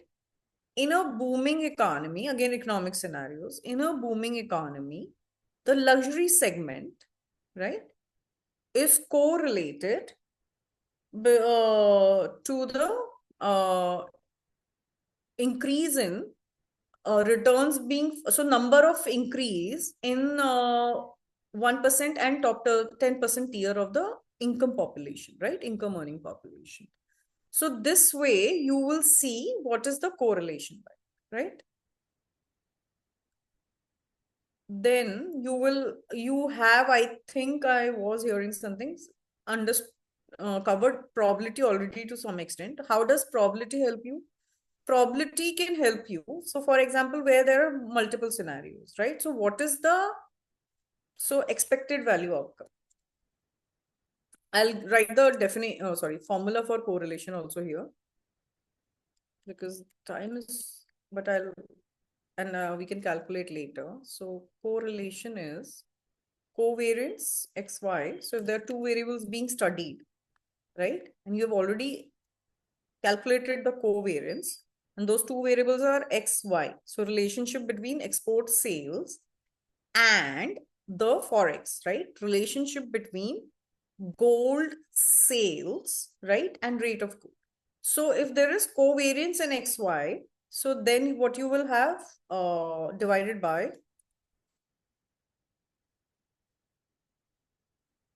covariance of xy divided by sigma x, sigma y, stand SD of x and y, SD of x and SD of y. Right? Now expected value outcome. So expected value outcome is best understood when you have a prediction related to rains, which is also helpful in agricultural industry, agri-based products, right? So if you have a prediction for rain, what will happen? You may have a prediction that, let's say, you will have, so this will all depend on industry, the statistical techniques that you will use, the inputs that you will have. So if there is a 90% probability of rain, means 10% probability that it will not rain, right? Which means what? If it rains of a certain, so you will be able to achieve, let's say, 100 ml, right? Then in that scenario, if you're able to achieve, there's a 90% probability that you will be able to achieve 100 ml. Then your agri output, let's say, will be 100 tons. But if you will be able to achieve 10% only, right, then what will be the output? Then there will be, let's say, 0, because it is not sufficient. So now I'm giving you a very simple example right now. We can, so let's see, if you need, let me know if you need more detailed examples. So what is an expected value outcome? I'm calculating the average. So either I can calculate a simple average where it will come to 50, right? Or what I can do, I can just do a weighted average where I'm doing, because the chance of achieving 0 is lower. So it will not impact my outcome, right? So in fact, this will be easier because both are 100. You won't be able to. So if this is 200, so then it is easier because both side numbers 100 okay. So 100 ml, so 180 is the most expected most expected agri output that you will be able to achieve. Most expected agri output.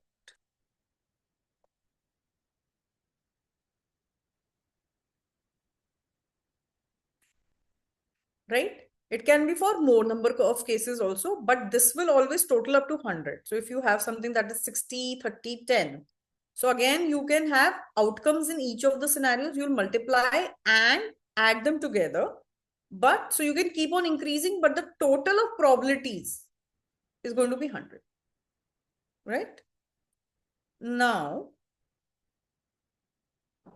what else did we have in the statistical approach? Regression, fitting the curve, we have already discussed that because fitting the curve, why is it important? What industry will you be forecasting for?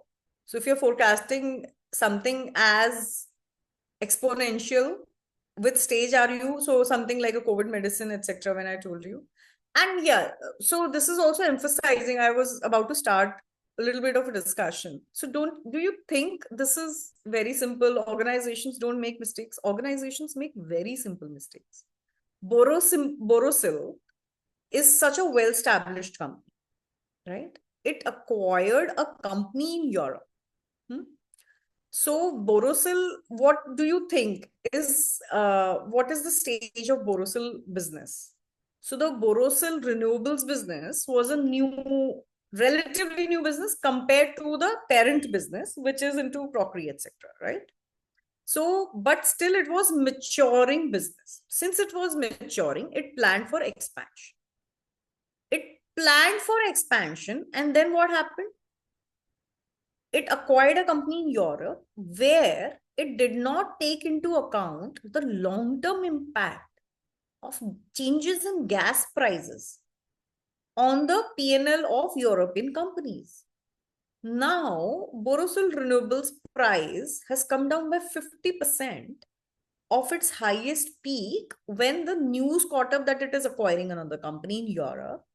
But just because the forecasting and the consideration of all the elements was not comprehensive, right? There were other mistakes too, but this was the most grave. Just because that particular expense was not paid attention to, the unit economics is not playing up to their expectations. And then they're not able to, they are actually incurring losses over there, which is now reflecting in their share price. All right. So it may sound very simple, right? So there were two, so we've seen industry leaders going for acquisitions, right? So we have seen Tata acquiring Chorus in case of steel, Tata Steel, that is. We have seen Tata Motors acquiring Jaguar Land Rover, right? So there are various challenges that an M&A transaction faces. So the cash flow forecast that you're going to make should reflect that. So the change, so normally these companies that are being acquired, so for example, when Aditya Birla Group acquired, so Hindalco acquired Novelis. So what happened in case of Novelis? It was a battered down unit into accumulated losses, negative net worth. So to prop that up, you need initial capex, you need higher opex, you need replacement of machines, etc. So if you're not able to identify all the elements that will lead to increase in costs, and what your initial revenue could look very modest also, right? So if you make the picture rosy, and that's what happened in case of Novelis, it's a Aditya Birla Group, he actually paid. So it wasn't as if he didn't know the worth, because this case I've studied well. He knew the worth, but intentionally, just because there was future synergy that he saw. And today, yes, his estimate did well in that terms. So today, Novelis has turned profitable, is reaping huge dividends, and is going to be listed. So that way is Novelis, so that initial risk payoff happened, right? So there was a risk that was taken, that a higher investment was made compared to the cost, and still it was made, right? So why? Because the promoter saw some value in it due to the future synergies, which paid off. But we have seen more painful cases of acquisitions, like I mentioned, Borosil Renewables or Chorus also had a lot of pain. So that ways, companies make mistakes, right, in forecasting cash flows. Okay, and sometimes if that mistake is made by the seller, buyer, right, who has agreed to a more rosier picture, then he has to pay a long-term penalty. So now these are some of the so correlation. I've given you the formula, expected value outcome. This is again a probability-based tool. Regression analysis, fitting the curve we have discussed. Probability tree analysis would be, have you covered? I don't know, we can't speak, but probability tree analysis basically will happen when you will have multiple scenario, you will have probability for each of these scenario, and then you will have more stages, additional stages of decision making. For example, when an economy, so there could be scenario 1, scenario 2, scenario 3 of a real life scenario and upside scenario, that is the economy is booming. So for example, in the current context, India may have some moderation in terms of production activity, etc., which is reflecting in our macro numbers also, right? So we have moderated a bit in, and we don't have the growth numbers that we had for 23, 24, 23, right? So that means we have moderated. So scenario one is the best case scenario. Scenario two could be the realistic scenario. And scenario three is a downside scenario. So when you are doing, so if, so then there's scenario. So if there is a if then and else analysis, so you will have certain probability for scenario one.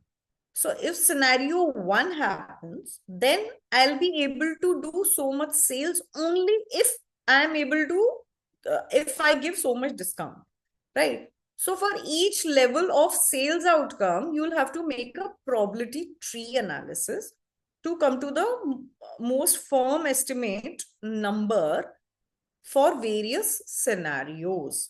So that's what will happen. Now I'll go back to the slides. I'm just trying to cover in time.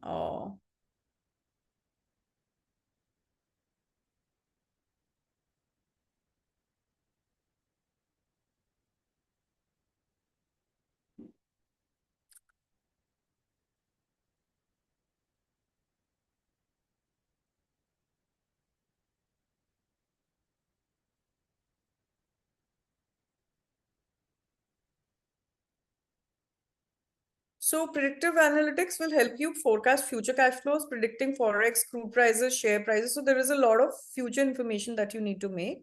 A lot of this, in our case, finance professionals, comes from paid databases, right? Or because forex, crude prices, etc., can also be the market driven data, which is based on futures, trading futures. So that is all market related data, market related input. So you are not going to use it in much in detail. It is only at the cash flow level that most of it will be used, right? So finding the upside and downside to the cash flow, finding the probability of achieving a certain cash flow. That's where most of the predictive analytics will happen. And then you will firm up. We will generally not come to prescriptive analytics. It is just a more advanced version. So you can only firm up your estimates by doing the risk management part of it, by doing the SD testing, right? Main is SD testing. And once you do that, that will complete your cash flow estimation. And that sums up my session.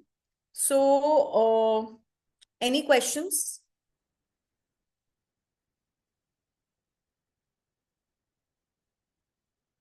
Any questions?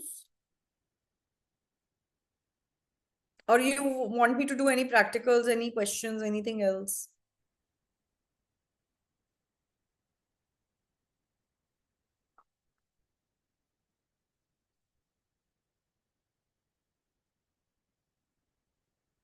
Thank you, Dr. Renu. Thank you, Preeti. I can share my number and you can reach out to me. Let me know how, I hope you liked the session. How was it? I don't know. So it'll be nice to know right now. That was encouraging.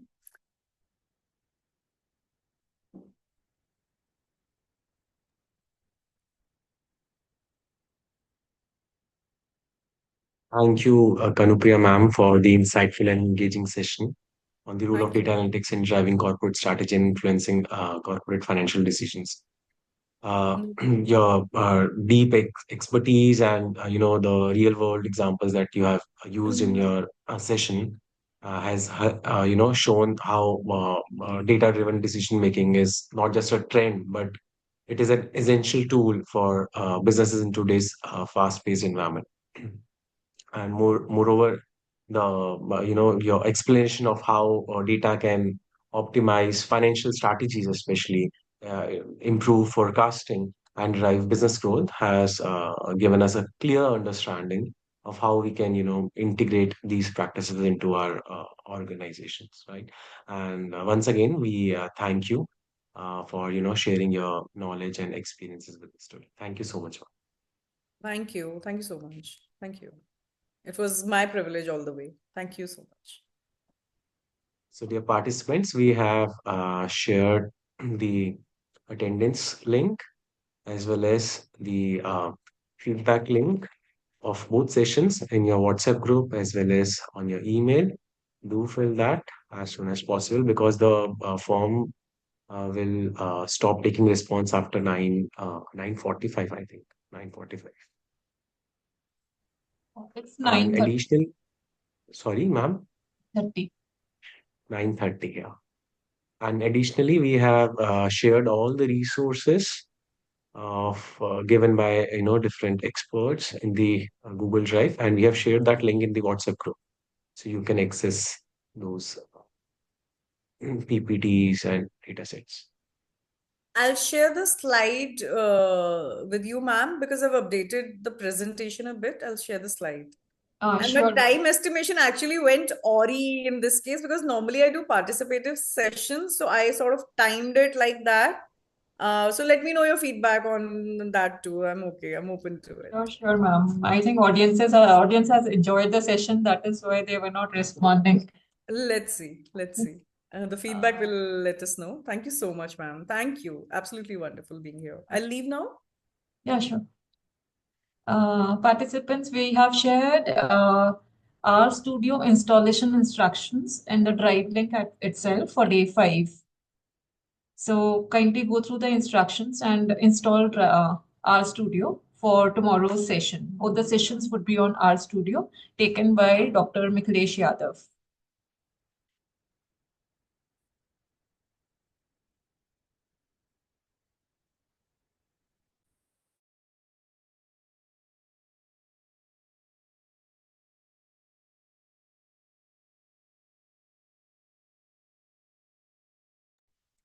To fill the feedback form for both sessions as well as the attendance form. It is mandatory.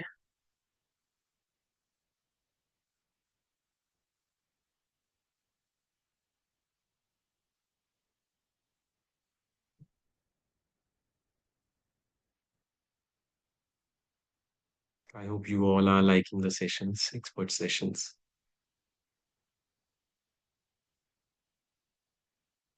Shall we end the meeting, Mamta? Yes, I think we can end the meeting now. Okay. So stay tuned with us. We'll meet tomorrow at 6 p.m.